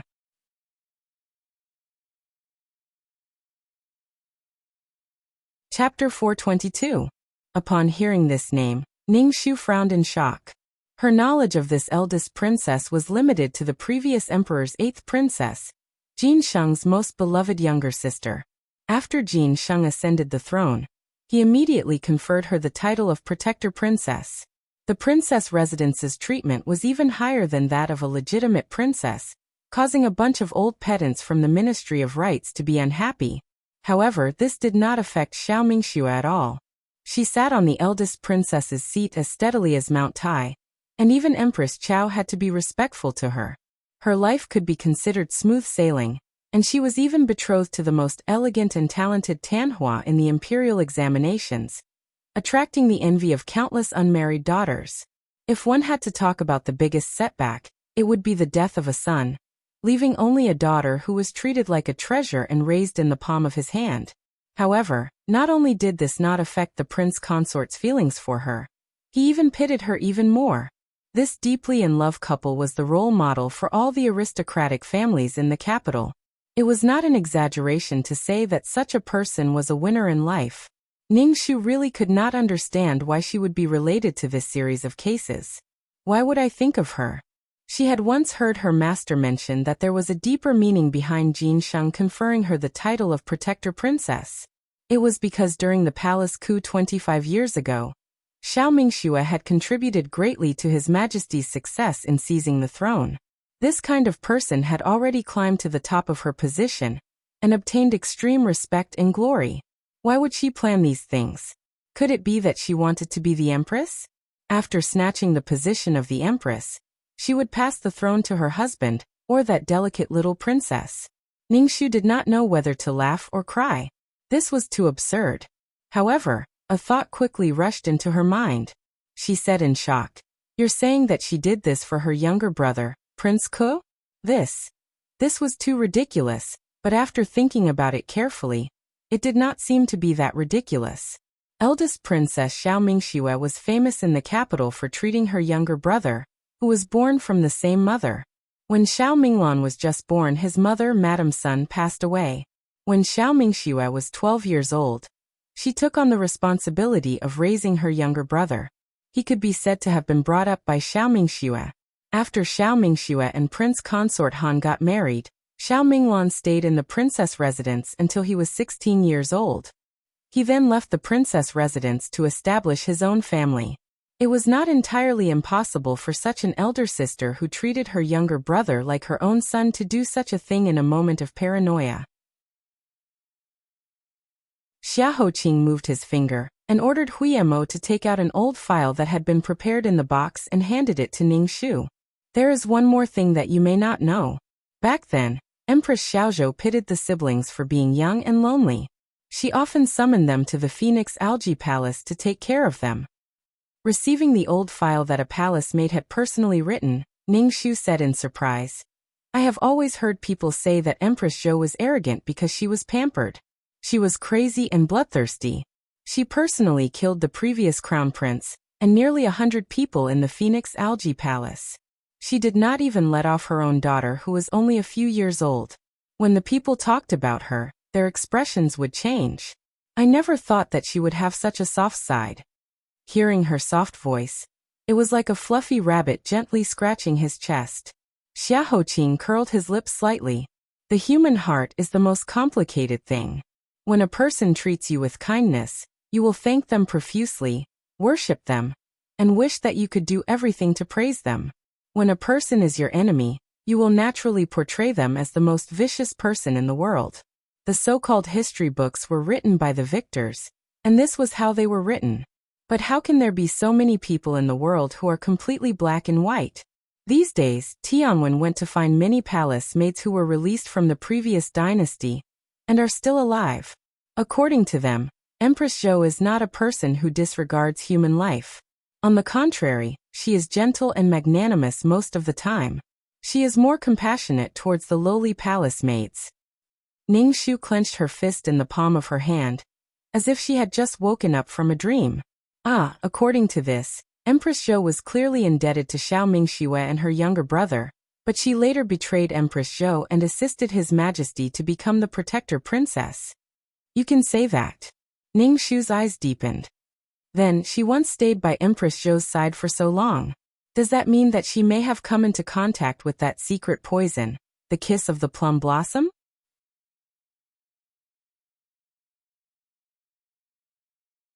Chapter 423. In addition, Xiao Mingshue's son-in-law, Han Qi, held the Minister of War's seal.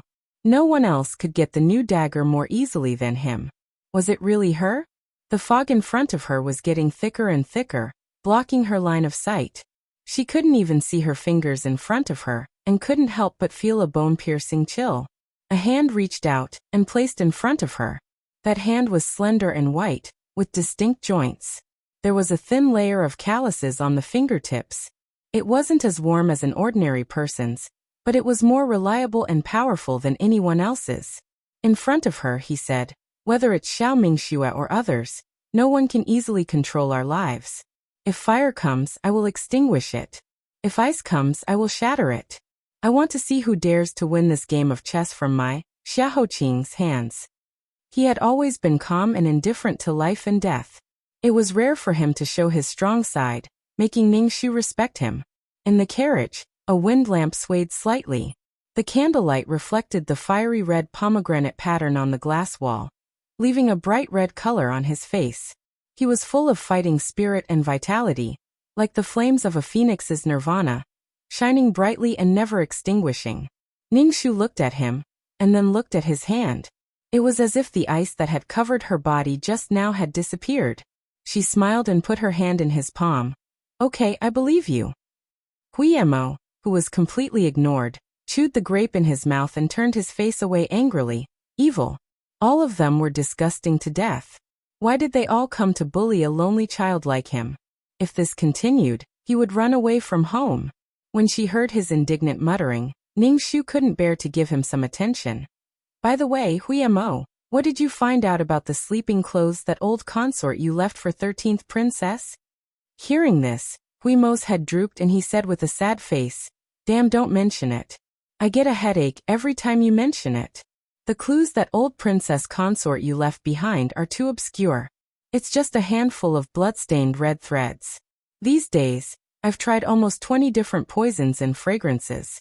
In the end, I realized that the blood wasn't mixed with any poison, but the juice of a kind of wisdom flower, also known as the devil's snare flower. This kind of flower is colorless, odorless, and poisonous. I really don't know why she left this for us. Colorless, odorless, and not poisonous? Ning Shu furrowed her brows slightly and fell into deeper thought. About 300 feet away from the carriage, there was a sudden commotion. Huiyemo immediately opened the curtain and looked back. Yo, which family's silpants are so arrogant, daring to drive a horse carriage on Vermilion Bird Street like this? Wasn't he afraid of attracting Yang Chengwei? Fortunately, it's at night. Otherwise, I would have hit and injured some passers-by. He stretched out his hand and raised the wind lantern with the words, Nanping Prince's Mansion. He originally wanted to remind the other party not to act rashly in front of his shitsi. He didn't expect that after he raised the lantern, the other party didn't retreat. Instead, the wheels of the carriage rolled and the horse galloped towards their carriage. Shi Yan hurriedly drove the carriage to avoid colliding with each other.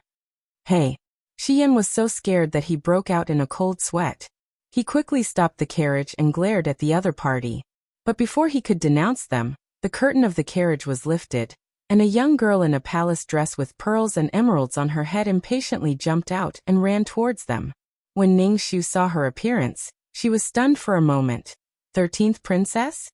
I finally found you. I finally found you. Xiao Zhongping's expression looked extremely anxious. Her pale lips kept trembling, as if she had fallen into a huge panic and was about to cry at any time.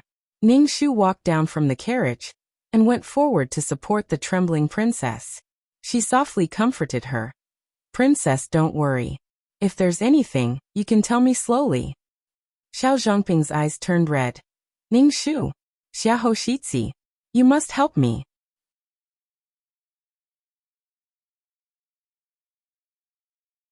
Chapter 424. Xiahou Qing walked out of the carriage with the help of Hui Mo. She raised her head, and her beautiful face was reflected in Xiao Zhongping's eyes. Tears appeared on her face. She didn't care about anything else and stumbled into Xiahou Qing's arms. Her tears fell like pearls from a broken necklace. Ning Shu stood at the side with her arms crossed. It would be a lie if she said she wasn't jealous, but she was also curious about what he was going to do with this troublesome 13th princess. "Princess, if you encounter any difficulties, just tell me. If I can help you, I will do my best." Xiahou Qing calmly held her arms and pulled her away from his chest. Xiao Zhongping's eyes were filled with disappointment when she left his arms. Then Xiahou Qing comforted her with a handkerchief. It had to be said that this girl was pure and cute. Her love was straightforward and strong, and her hatred was frank and open. She didn't know how to hide her feelings. She was happy after a little coaxing. It was hard to hate her. Ning Shu thought for a moment and walked over to her and stroked her back. "Princess, don't worry. Ning Shu will not stand by and do nothing." Xiao Zhongping wiped away the tears on his face and slowly began to narrate. "The Southern Yin deputy envoy originally planned to depart tomorrow, but for some reason, he suddenly entered the palace this evening and requested to see me. He even said that he would carefully examine the golden body before departing tomorrow, so everything was foolproof. He must have heard from somewhere that I was preparing to escape, so he came to warn me. It must be like this. Before he left the palace, he said that the death of the envoy had made his king very dissatisfied. If there was a mistake in the marriage, he didn't know if the princess could bear the consequences." Xiao Zhongping choked with sobs again and looked at the two for help. "Tell me, what should I do now?" Ning Shu and Xiahou Qing frowned at the same time. They understood. If that was the case, then the cicada's shell-shedding tactic would not work. Firstly, the case of the envoy's sudden death had just been concluded a few days ago. Although Xue Qiongwei had taken the initiative to return to the Netherworld and Prime Minister Tan had taken the blame and resigned, to a certain extent, the Southern Yin monarch's anger had yet to be appeased. Under such circumstances, if Nan Yan were to get hold of another weakness, the saber in Nan Yan's hand that was hovering above Great Yu's head would definitely be swung down, causing an immeasurable disaster. Secondly, since the deputy had seen through their plan, there was no chance of success if they continued. However, to let the 13th princess accept her fate and marry into the Southern Yin kingdom to be a puppet for the rest of her life? It was impossible. Now the situation had reached a dead end. "You guys are so smart. You must be able to think of a way, right? Why aren't you saying anything?" Seeing that both of them fell into silence at the same time, Xiao Zhongping's face turned paler. He grabbed Xiahou Qing's sleeves hard and said in a panic, "If you really can't do it, child Xiahou, marry me. As long as you tell Imperial Father that you want to marry me, he will definitely find someone else to replace me in marriage. Child Xiahou, don't forget that you promised me. As long as I give you the sleeping clothes, you will definitely help me solve the marriage problem. You can't go back on your words. Child Xiahou." Facing Xiao Zhongping's earnest questioning and pleading eyes, no one could immediately say heartless words to completely cut off her hope. That was equivalent to directly pushing her into the fire pit. But to marry her? Xiahou Qing faced Ning Shu's direction. His black brocade and his cloud-like wide sleeves fluttered in the wind. Ning Shu silently clenched her fists.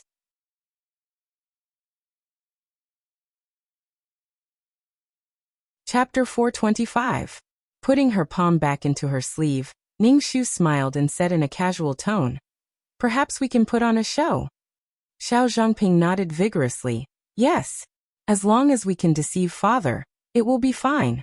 When the deputy envoy of Southern Yen leaves Great Yu with the other princess, it will not be a problem for your highness to immediately clarify. At that time, what is done cannot be undone. Even if father knows the truth, he will at most punish me. Prince Xiahou, I beg you, please help me. If I really go to Southern Yan, I will die.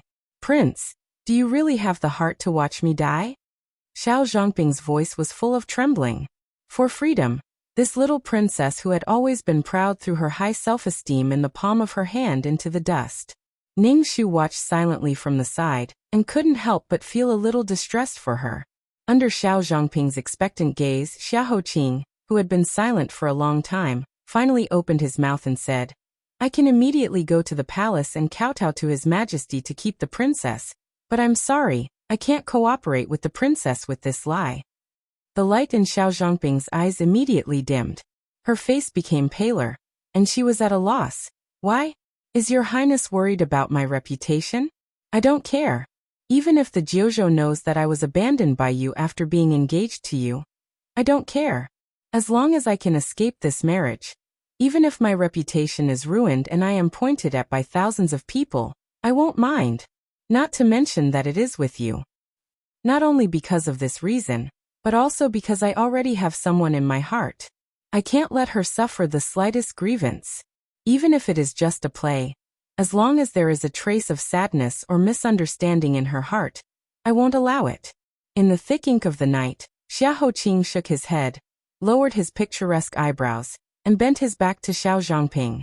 Huiyemo said in astonishment, Prince. Ning Shu was also stunned. Xiao Zhongping subconsciously took a step back. You. Xiahou Qing waved his hand to order Huiyemo and the others to leave.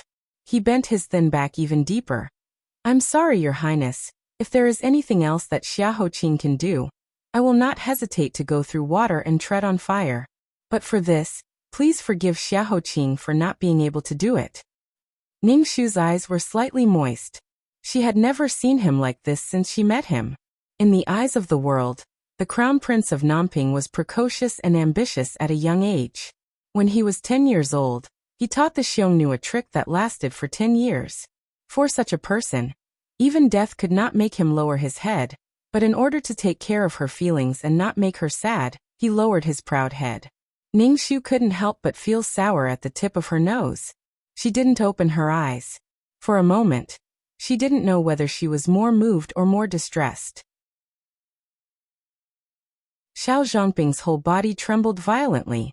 Her eyes were filled with thick ink-like hatred. She took a few steps back and stretched out her hand. Every word was filled with endless hatred. Good, I know. You two have deep feelings for each other, and can move heaven and earth. But you want to see me fall into the fire pit? I, Xiao Zhongping, was blind to have misjudged you too. Are you sure that I won't reveal your secret? Anyway, running away from the marriage will lead to death. If I go to the Southern Yan Kingdom, I will die sooner or later. Then I will let you see me die in front of you. Princess. Under everyone's shocked gazes, Xiao Zhongping decisively pulled out a dagger from his sleeve and slit his own neck that was as fragile as a reed. Xiahou Qing immediately ordered, Huiyemo Xiyan. Xiyan was as fast as lightning. He took out a small slingshot and used a stone as a bullet to hit the dagger. Xiao Zhongping reached out to pick it up but was kicked away by Huiyemo. Finally, it fell into Ning Shu's hands. Xiao Zhongping pounced at Ning Shu again. Ning Shu reacted quickly, and immediately threw the dagger far away from a courtyard wall. Xiao Zhongping angrily asked, You won't save me or let me die. What do you want me to do? Since old princess you passed away, I have been very miserable. Why do you even want to bully me? She raised her hand and took out a silver hairpin from her cloud-like hair. Ning Shu, you think that after throwing away my dagger, I have no other way? If I want to die, no one can stop me.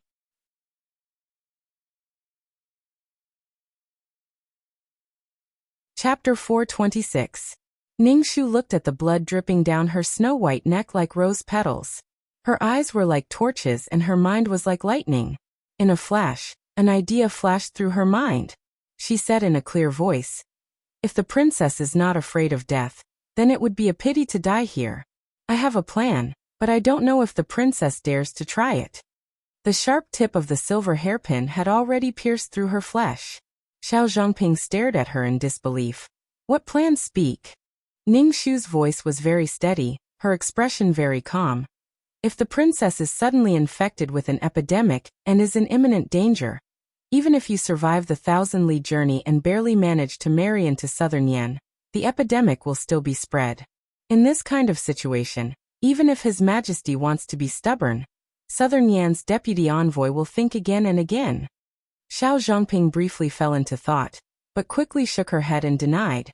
But at this time, where can I go to get infected with an epidemic? I heard that Southern Yan's diplomatic group has a Southern Yan's godly doctor. If I pretend, he will definitely see through it. Ning Shu approached her step by step without batting an eyelid. She softened her voice and said, "Therefore this epidemic must be real. However, this also means that the princess will have to risk her life.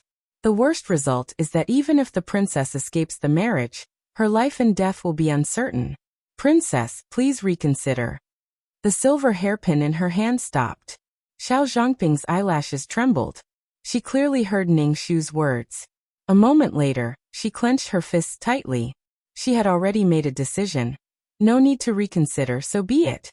Rather than being a bird in a cage, it is better to die in Great Yu's territory. It can be considered staying in my homeland forever. Ning Shu took advantage of the situation and quickly walked over. She took the blood-stained hairpin from her hand and looked at her seriously. She extended her hand and said, "Please rest assured, Princess. Ning Shu swears with her life that we will do everything we can to help the princess pass through this calamity." Xiao Zhongping hesitantly clapped hands with her and said in a trembling voice, "Good, I will believe you once more. If you dare to deceive me again, I will make you regret it." Ning Shu smiled. This subject believes that such a day will never come. Princess, please get on the carriage.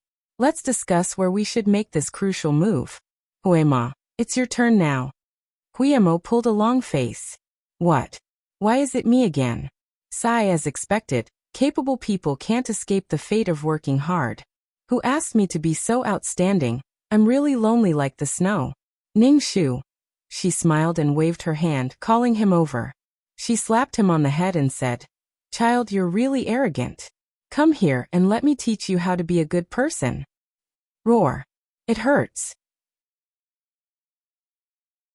I was wrong, okay? Sob, sob, sob. In the blink of an eye, the few people who were about to turn hostile had all sat in the same carriage. Even if Xiao Zhongping was as magnanimous as an ox and didn't care about trifles, he still felt somewhat uncomfortable. On the other hand, Ning Shu was very indifferent. She smiled and pushed the plate of grapes that Huemo loved the most in front of him. As the saying goes, give a candy after a slap. The most important thing now is how to catch the epidemic, and what kind of epidemic it is. This kind of epidemic must be very contagious. At first glance, it can scare people. The other side is hiding a genius doctor. If the illness is too mild and the other side can easily cure it, we will definitely lose this game. But at the same time, it can't be too dangerous. This is because we need to ensure the safety of Princess Chongping to the greatest extent. In this aspect, little brother Huemo, you are the expert. I'll have to trouble you to think carefully.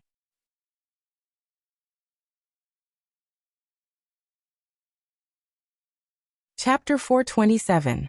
Huemo looked at the plate of crispy, sweet and juicy grapes, cleared his throat and said deliberately, "It can't be solved easily. At the same time, I have to take care of the princess's safety. This is really a bit difficult." Ning Shu looked at him with a teasing smile and pushed a plate of fresh pastries to him. Huemo continued to knock his head and thought hard. "Oh, let me think about it."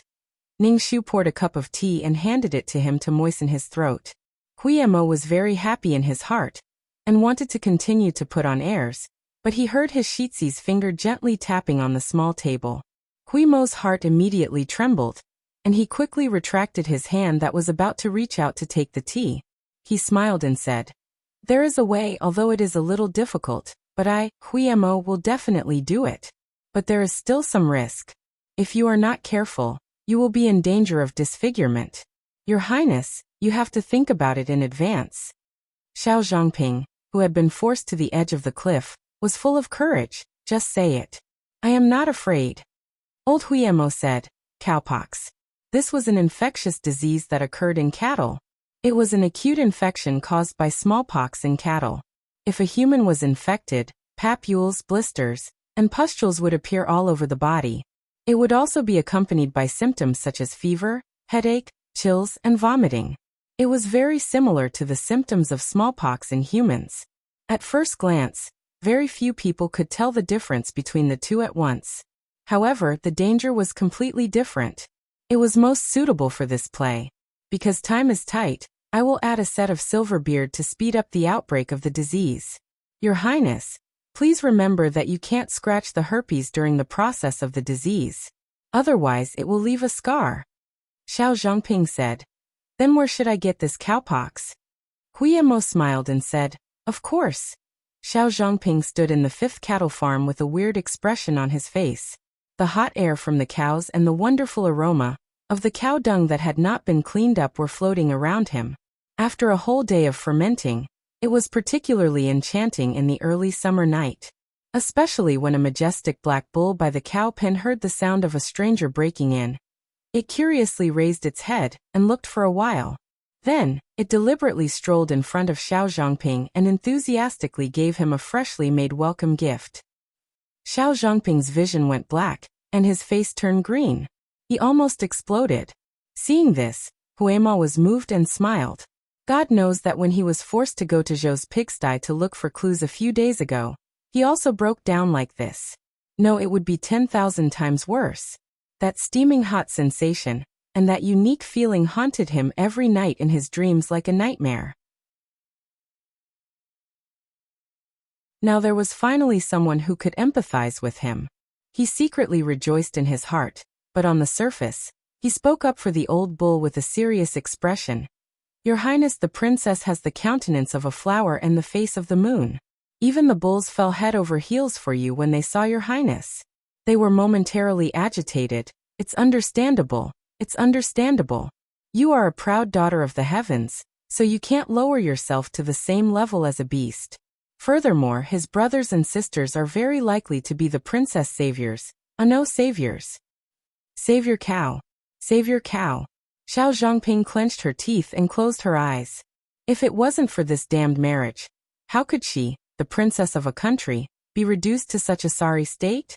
Therefore, in her heart, she fiercely chewed on those bastards of the southern Yan kingdom 10,000 times. Only then did she mentally prepare herself. With a wooden face, she walked into the cattle pen, unafraid of death.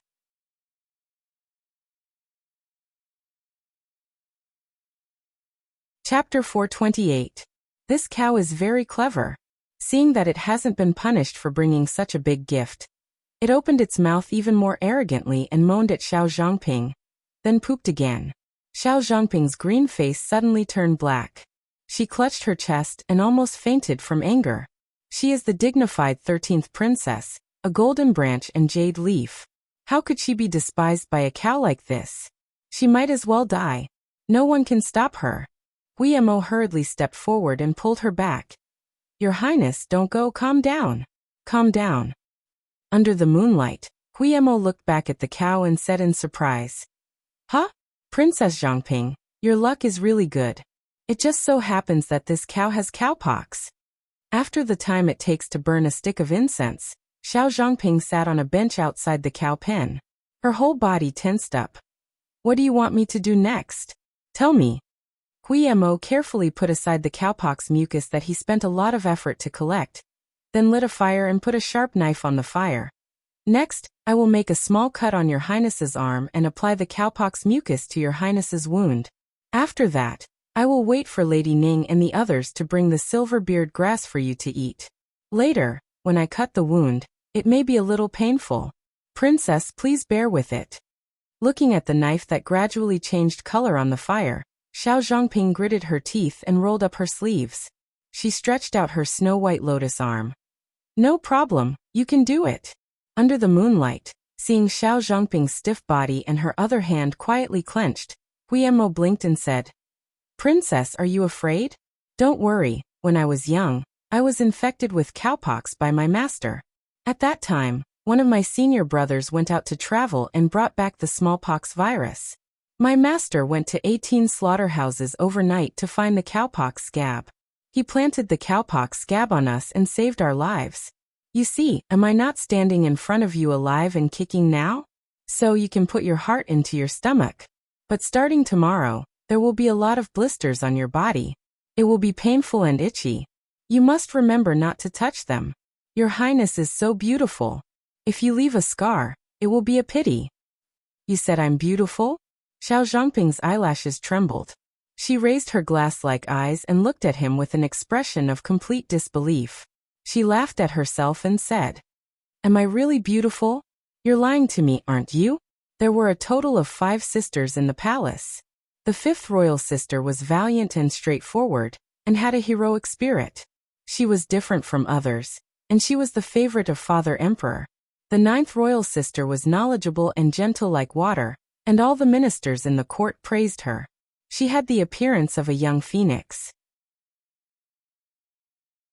The 12th royal sister was as beautiful as a fairy when she was born, as if she had walked out of a painting. All the young masters in the capital flocked to her. Even the 14th royal sister, who was 2 years younger than me, was intelligent and good at reading people's minds. Only I have no background, no looks, and even my wisdom has not been favored by the heavens. You said I'm beautiful, but even I don't believe it. Listening to her, Huimo frowned and disagreed. Although I haven't seen many girls, I have examined countless corpses. Men and women, old and young, I have seen everything. The princess is definitely one of the most beautiful people I have ever seen. How can you belittle yourself like this? Look at your facial features. There is no part that is not beautiful. Especially your lips. They are thin and thick, and the shape is beautiful. Even if you are angry, you are still very beautiful. At least you are better than the corpses I have examined. Ah. I'm not saying that you are only better than those corpses, but not living people. I have seen some of the girls in the Moon Lake and the Search House. You are also more beautiful than them. Ah.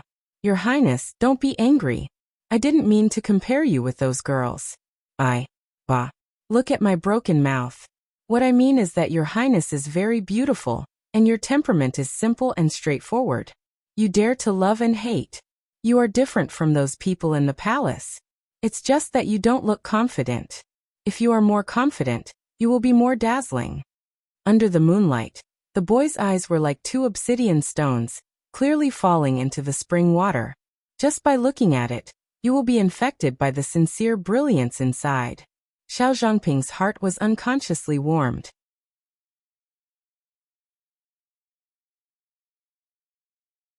Chapter 429. After a short moment of astonishment, Xiao Zhangping smiled. Thank you for your compliment. In my impression, other than my mother and old Princess Yu, no one else has said that I am good. They only said that I am simple-minded, and that I am arrogant and reckless just because I am a princess. I even shamelessly took the initiative to pursue a man who disdained me. So thank you very much. Being thanked by a girl so solemnly, Huimo's face burned. He scratched his head and said, "Haha, no need, no need. Your Highness is too polite." Xiao Zhangping pinched the corner of her dress and gathered her courage to ask, "Then can you tell me, if I am as good as you said, why doesn't your Highness like me?" As a lonely young man, Huimo's heart was broken into pieces when he was asked about his feelings. He hissed in pain and patted his head. He racked his brain for a long time and almost exhausted all his wisdom before he said, "I think, maybe it is because you are not destined to be the one. Just like how the world is so big and there are so many good people in Jiuzhou and hundreds of countries, it is not easy to fall in love with someone who is beautiful and has a good temperament. Everyone should have their own destined person." Before meeting him, all the people they knew were nothing more than fleeting clouds. After meeting him, their souls found a place to return to. After that, he was the one sitting, walking, eating, sleeping, living, and dying. The one who wanted to cross the bridge of helplessness together with him was also the one who wanted to cross the bridge of helplessness. There is no reason, regardless of beauty or ugliness, regardless of pros and cons, it should be like this. Your Highness should be like this to Lady Ning. Your Highness may not know, but I have been with Your Highness for 10 years. Your Highness was not like this in the past. Since he was infected with that disease, he fell into a state that was completely different from ordinary people. As his 5 senses disappeared one by one, it was as if his 7 emotions and 6 desires were slowly dissipating as well. especially after he couldn't even see his eyes. He didn't say a single word that day. He sat alone on the bed for an entire night. He would respond to whoever came to talk to him, but anyone could tell that he had changed even more. His entire person revealed a gray color. He had no desires, no sorrow, no joy, as if he was prepared to welcome death. Does the princess know how terrifying that state is? He didn't care about what he ate, whether it was what he used to hate the most, as long as he was full. He didn't care about what he wore every day, the furnishings in the house, and everything around him. After all, he couldn't see. Other than drinking tea and raising birds, he had abandoned all his previous hobbies.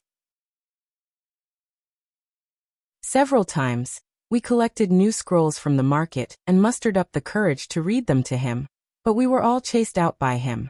If it wasn't for his obsession to find the culprit who poisoned him, I would have suspected that he was going to become a monk and become a monk. That was until he met Lady Ning. When they first met, the crown prince almost killed her. I was stunned. He could have ordered me to do it, but he didn't.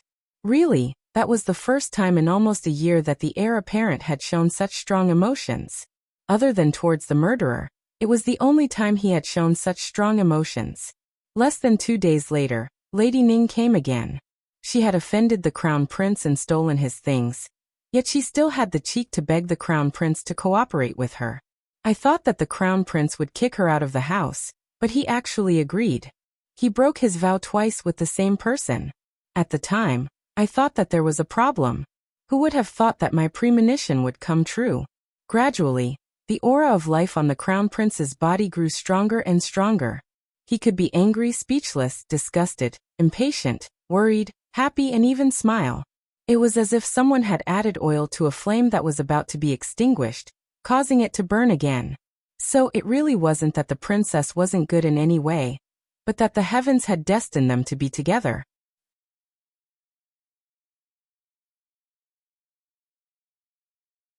Chapter 430. Xiao Zhangping's eyes wavered, and she fell into a moment of panic. She raised her hand and gently tucked her hair behind her ear. She pretended to be relaxed and raised the corner of her mouth.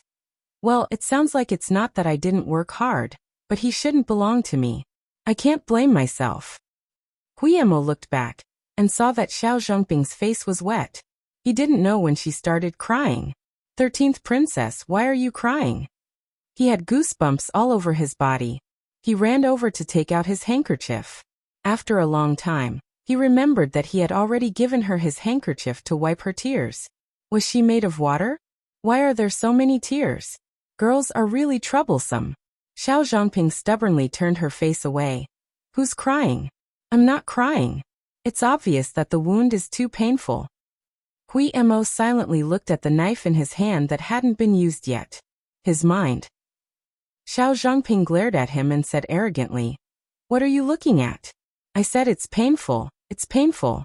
When I see this knife, I know that it must be very painful to cut the arm. Huiyemo said in his heart, "Okay, if you say it's painful, then it's painful. You're the princess, you have the final say." Xian was right. Beautiful women are all tigers. They are either fierce, bad, or unreasonable. It's really a headache. Hearing Xiao Zhangping sobbing, Huiyemo silently handed his sleeve to her. Xiao Zhangping pulled it and wiped her face. Then she sniffed a few times and gradually stopped crying. She said, "But I won't give them my blessing. Never." Huiyemo. Okay. Anyway, my Shitzi doesn't care whether you give them your blessing or not. Xiao Zhangping. If they get married in the future, I won't give them a single copper coin as a wedding gift. Huiyemo. No problem. Our Nanping prince's mansion is a tyrant. We don't lack money. Humph. Xiao Zhangping. I won't give up. As long as there's a chance, I'll try my best to take Shitzi back from Ningxu. Huiyemo. I'll wave the flag for Her Royal Highness. Don't worry, even if the flag is broken, my Shitzi won't go back. Xiao Zhangping frowned. What's the smell on your sleeve? Why is it so smelly? Huiyemo pulled back his sleeve and remembered that the cow was very fierce when he was taking the milk. It kept moving around and he had to exert a lot of effort to control it. He was afraid that his sleeve had rubbed against the cow at that time. Xiao Zhangping frowned. How dare you? Ning Shu and Shi Yan come back with Silverbeard grass. They see Hui Mo squatting on the side with his head swollen. Xiao Zhangping dislikes him so much. One is soft and cheerful while the other is unruly and sensitive. The interaction between them is interesting. She raises her eyebrows and smiles. As soon as Hui Mo saw them, he burst into tears as if he had seen his family. You're finally back. If this went on, he would most likely die at an untimely age. Hui Mo finally dared to get up from the ground, took the medicine, and went back to the topic. The cowpox has been planted. This silverbeard grass can make the princess's disease spread faster, but it's the first time I've tried it, so I can't tell the exact extent. At that time, Her Royal Highness needs to act according to the situation and pay more attention. You must not ruin this show. Xiao Zhangping's face was full of worry again. She looked at Ning Shu for help. But there will be a lot of people coming to check me. Not only the people from Southern Yan will come, but my father will also send people from the Imperial Hospital. With so many eyes, I'm afraid I will be exposed. Moreover, many palace guards know that I will go out of the palace tonight, especially my father.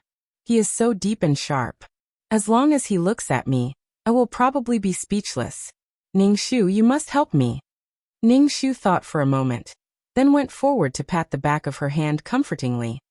All right, tomorrow morning I will use the excuse of greeting the princess to enter the palace to accompany the princess and assist from the side. Xiao Zhangping looked behind her. Where is Shitzi? Why didn't he come back with you? Ning Shu curved her eyes and winked mysteriously. His Royal Highness went to find an old friend.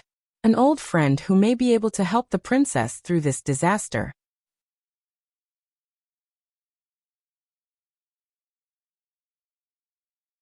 Chapter 431. In the guest house of the Foreign Imperial Court, there was a light knock on the room where Divine Dr. Duan was staying. Duan Changfeng got up and opened the door suspiciously, only to see an ordinary-looking odd-job worker silently hand him a handwritten letter. Then turned around and left. Half an hour later, in a tea house near the post house, Duan Changfeng, under the personal guidance of the owner, walked through a winding corridor of flowers, then passed through a quiet and secluded bamboo forest, and finally saw the tea house built on the water. Outside the tea house, a clear spring was flowing. The white stones were lively, the orchids by the water were lush, and one or two short pine trees were planted here and there. It really was a picture drawn on paper, the meaning of the immortal poet's pen. The tea house was surrounded by water, and there was only one bamboo path leading to it. Inside the open door and window, a thin and straight figure was sitting under the window, carefully sipping tea. Looking at his graceful bearing, he was even more graceful than before. Ha ha ha, Your Highness Crown Prince, long time no see.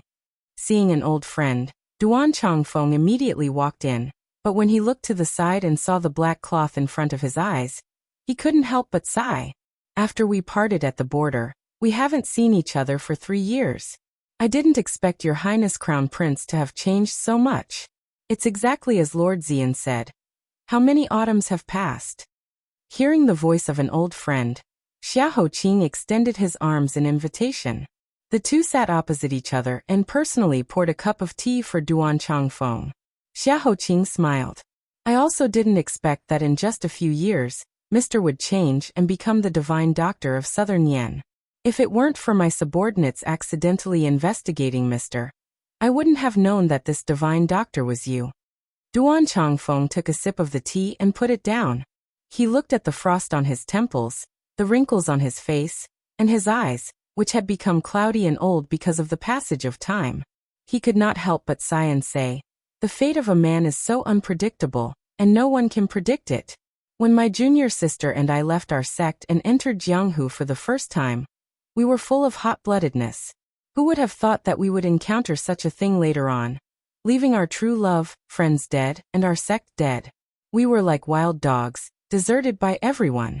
If it weren't for the fact that I was lucky enough to receive your help, I'm afraid that my bones would have been blown to dust by the sandstorm at the border. Afterwards, when the war was over, I looked around and found that I had nowhere to go. By a freak combination of factors, I saved the wife of a wealthy merchant from the Southern Yan Kingdom. With their help, I entered the imperial hospital of the southern Yan kingdom step by step. I still remember the heroic bearing of your highness in the Battle of White Wolf Mountain when you shot 5 enemy bandits with a single arrow. Indeed, heroes come from the young. Xia Hoqing's voice was low and deep. I also do not dare to forget that I was ambushed at the foot of the White Wolf Mountain and was hit by several arrows. If Mr. did not come to my rescue, it would have been difficult for me to escape death. I still remember what Master said when he discovered my illness, and it is those words that have kept me going till now. Sir, let me toast you with tea instead of wine. Duan Changfeng hurriedly waved his hand and refused. Ah, that's because your highness saved me first, and I wanted to repay your kindness later. It's only natural, and I'm ashamed to accept it. What's more, those words did not come from me, but were spoken to me by my best friend before he died. He said, when a man walks the world, he does not rely on his legs, but on his inextinguishable faith. As long as I still have a breath, nothing can stop me. People take my eyes, break my limbs, and cut my blood, but my heart still burns. Today, I will bravely face death without fear, because I have a clear conscience. He is really a foolish person. But this person is also so cute that I miss him every day.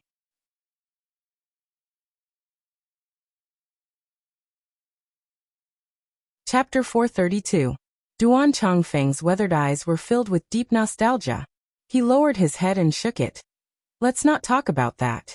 Your Highness didn't come late at night just to catch up with me. If there's anything you want to say, just say it. I'll do my best. Xia Hoqing was not pretentious. I know that you are of noble character, so I will not beat around the bush with you. Tomorrow, the Southern Yan vice emissary will most likely invite you to the palace to verify something. When the time comes, I would like to ask for your assistance. Duan Changfeng laughed heartily. It's just a small matter. The Crown Prince and I are friends who have gone through life and death together. There's no need to be so courteous. It'll make us seem distant. Xia Hoqing also laughed. I'm treating you like an outsider. I'll use tea in place of wine to punish myself by drinking 3 cups. Good. I'll drink with your highness. After a few cups of tea, the two exchanged their experiences in the past few years and talked happily. It was already the second half of the night. In order to prevent other Southern Yan envoys from finding out, Duan Changfeng left first. Xia Hoqing stood up to send him off and said, Mister, why did you come to the capital incognito? Duan Changfeng looked at the gurgling water outside the window and the reflection of the moon in the water. He suddenly smiled, and some kind of deep thought floated in his eyes. I'm a person with half my body buried in the earth. What can I do? I haven't returned for many years and miss my hometown, so I took the opportunity to come back and see it. After seeing it, I'll leave forever. Who are you? Get out of my way. In front of the gate of Divine Marshal, about 100 feet away, the sleeping Xuanwu Street was awakened by a delicate voice. Xiao Zhongping lifted the curtain and looked at the person in the middle of the road. She couldn't help but feel a chill in her heart. This person was wearing a black cloak, and even a strand of hair was hidden in the darkness. He stood quietly in the middle of the street and looked at her. She couldn't see anything except for the pair of bright eyes under the cloak, which made her feel numb all over. Not long after she separated from Ning Shu, her personal maid Hong Fei noticed that someone had been following them. She looked back several times and didn't see anyone. She thought Hong Fei was being paranoid. She didn't expect this person to really exist. And he only showed up when they reached the gate of Divine Marshal. What did this mean? This person was not afraid of being discovered by the Imperial Guards who were 100 zhang away. Xiao Zhongping glared at her and scolded again. Didn't you hear what this princess said? It's late at night. This princess doesn't want to be entangled with you. If you know what's good for you, then quickly scram. The person under the cloak laughed. Her voice was soft and hoarse, but there was a hint of tenacity. It was a woman. She lowered her voice and said slowly, There are some things that can only be said in the dead of night. Your Highness, please calm down. I have a deal that I think you will be very interested in. Xiao Zhongping glared and said, No matter what the deal is, this princess is not interested. This princess will give you one last chance. The palace gate is right in front of you. As long as this princess gives the order, the imperial guards will immediately rush over to surround you and sentence you to death. You're not leaving? Hong Fei, go and call for help. Hong Fei got the order and immediately jumped out of the carriage to call for people. She heard the woman suddenly raise her voice and said, "Slow down." Dark clouds covered half of the moon. Under the slightly dim moonlight, the woman walked towards Xiao Zhangping step by step. She slowly lifted her cloak and exposed her face under the moonlight. She also exposed her face in front of Xiao Zhangping. "Princess, don't you want to know who I am? Then I will lift this cloak." I don't know if Princess dares to look. When she saw the woman's face, Xiao Zhangping was shocked and took a deep breath. The dagger that she had been secretly holding in her hand to defend herself fell to the ground. "Why is it you?"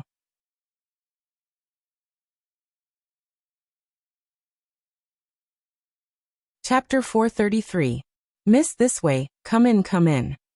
Hearing Ning Shu's signal, Forsythia, who had been guarding near the small door, quickly pulled the bolt and opened a gap. She poked her head out and waved at Ning Shu. Ning Shu slid into the door like a loach and whispered, "Where are father and mother?" Forsythia cleverly said, "Don't worry, master and madam have already fallen asleep. This servant has been keeping an eye on them for you." Ning Shu praised, "That's good, my good Forsythia, it's been hard on you. Tomorrow, I will definitely find a handsome and elegant husband for you." Forsythia drooped her head and pitifully said, "My good miss, how can you still be in the mood to tease this servant? Is it possible for this servant to discuss something with you? Please don't leave as soon as you say. This servant is not smart. These past 2 days, in order to fool you, my hair is almost falling out. Previously, there was an excuse to investigate the case. The day before yesterday, you left without saying goodbye and didn't return all night. Today you finally came back, but the sky was dark and you went out again. You also know that this servant is sharp. This servant's flowery words are not enough. Being swept by this servant's eyes, this servant's courage was scared to death." Ning Shu put her hands together and opened her pair of wet eyes. Okay, I promise you there won't be a next time, okay? Good Forsythia, please forgive me." "Good, there won't be a next time." Ning Shu and Forsythia tiptoed through the stone path in the middle of the garden. Just as they were about to enter the flower corridor connected to their courtyard, they were caught red-handed. Princess He Xian clenched her handkerchief and clasped her hands in front of her. She had an appearance of questioning. "Then tell me, what have you been doing these past 2 days? Don't try to coax me by saying that you missed Master Hui Xi, so you rushed to visit her. Your mother, I don't look like a fool." Ning Shu smiled guiltily. Hee, I just went to get a relic of my master. The wind is cold at night. Mother, your health is not good. If you stand for a long time, I'm afraid you will catch a cold. Shu will immediately help you go back to rest. If you have something to say, it's not too late." As a mother, how could He Xian not see through her little tricks? She continued with a straight face. "Don't worry, it's already summer. I won't be cold anymore. But my good daughter, as soon as she came back, she went to sleep, and when she woke up, she went out to run around. Anyway, I can't even catch a shadow of her. If I don't wait for you here, as a mother, where can I find you?" He Xian was like a soft knife, quickly and accurately stabbing Ning Shu's little heart. She wanted to be thick-skinned and laugh, but after thinking about it, it was better to confess. "Mother, I'm wrong." A child's soft words were always the best weapon to deal with a mother. He Xian's belly was full of anger, but in the end, it turned into a helpless, "Aiu." She waved her hand and took Ning Shu into her arms.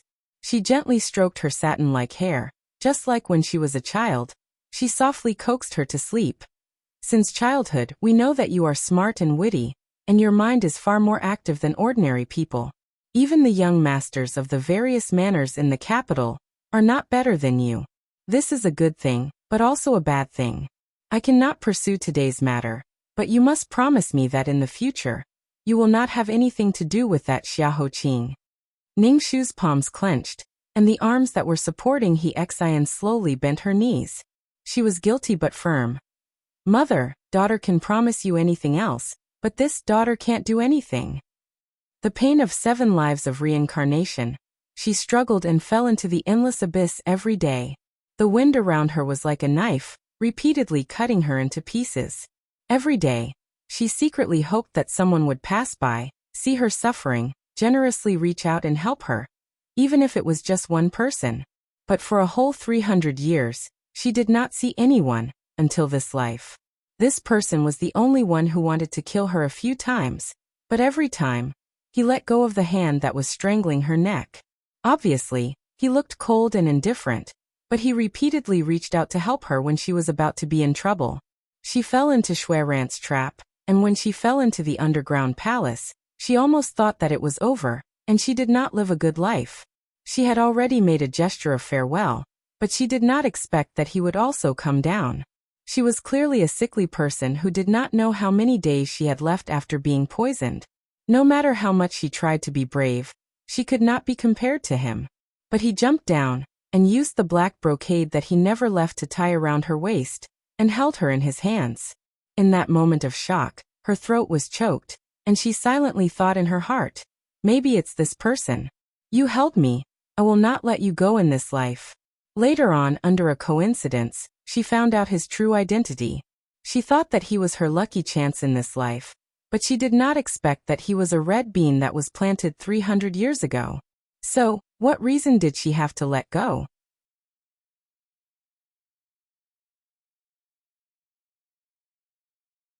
Chapter 434.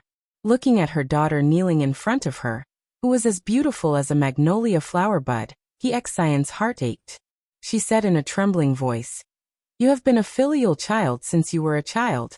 You have never disobeyed me. You have made up your mind on this matter, haven't you?" Ningxu couldn't bear it, but she had to insist.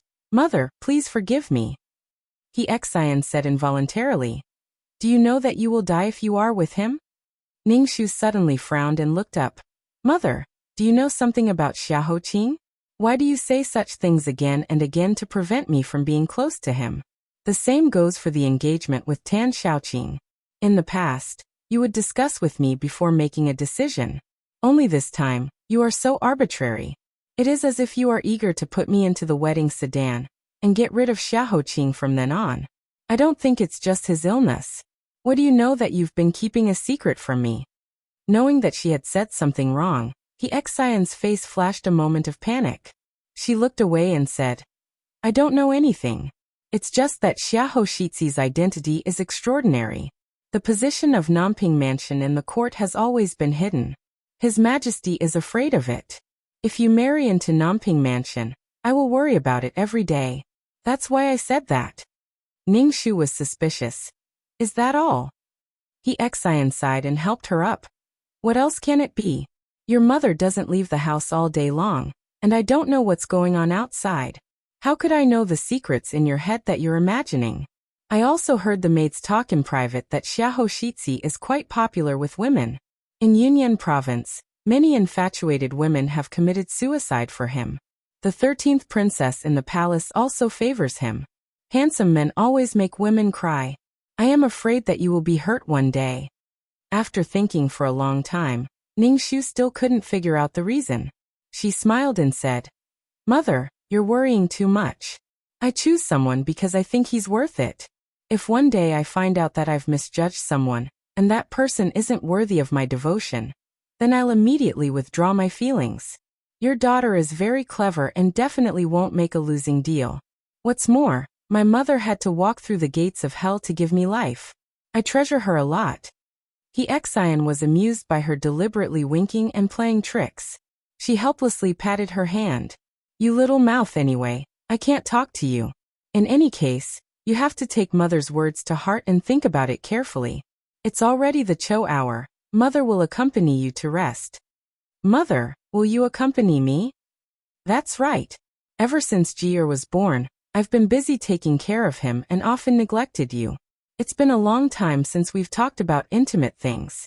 It's also been a long time since your mother hugged you to sleep like when you were young. Mother still remembers that you were soft and small when you were born. It seems like it's only been a blink of an eye. How did you grow so big? He Xian held her face and her eyes were slightly wet. Ningshu acted like a spoiled child and rubbed her face against her palm. She softly said, "Mother, rest assured. No matter how big Shuer grows, I will always be the little girl who relies on you and loves you." Ningshu intimately held He Xian's hand, and the mother and daughter went into the room to rest. That night, Ningshu tightly held her mother's hand as she slept. Under the weak candlelight, He Xian touched her hair and stroked her back. She didn't sleep for a long time. She looked at Ningshu's sleeping face for a long time. Her eyes seemed to be a little wet. She reluctantly bowed her head and let her lips print on her forehead. "My baby, you must be good in the future." That you're tuning in to the Earbook Haven YouTube channel. Don't forget to subscribe and join us on this journey to catch the most captivating stories.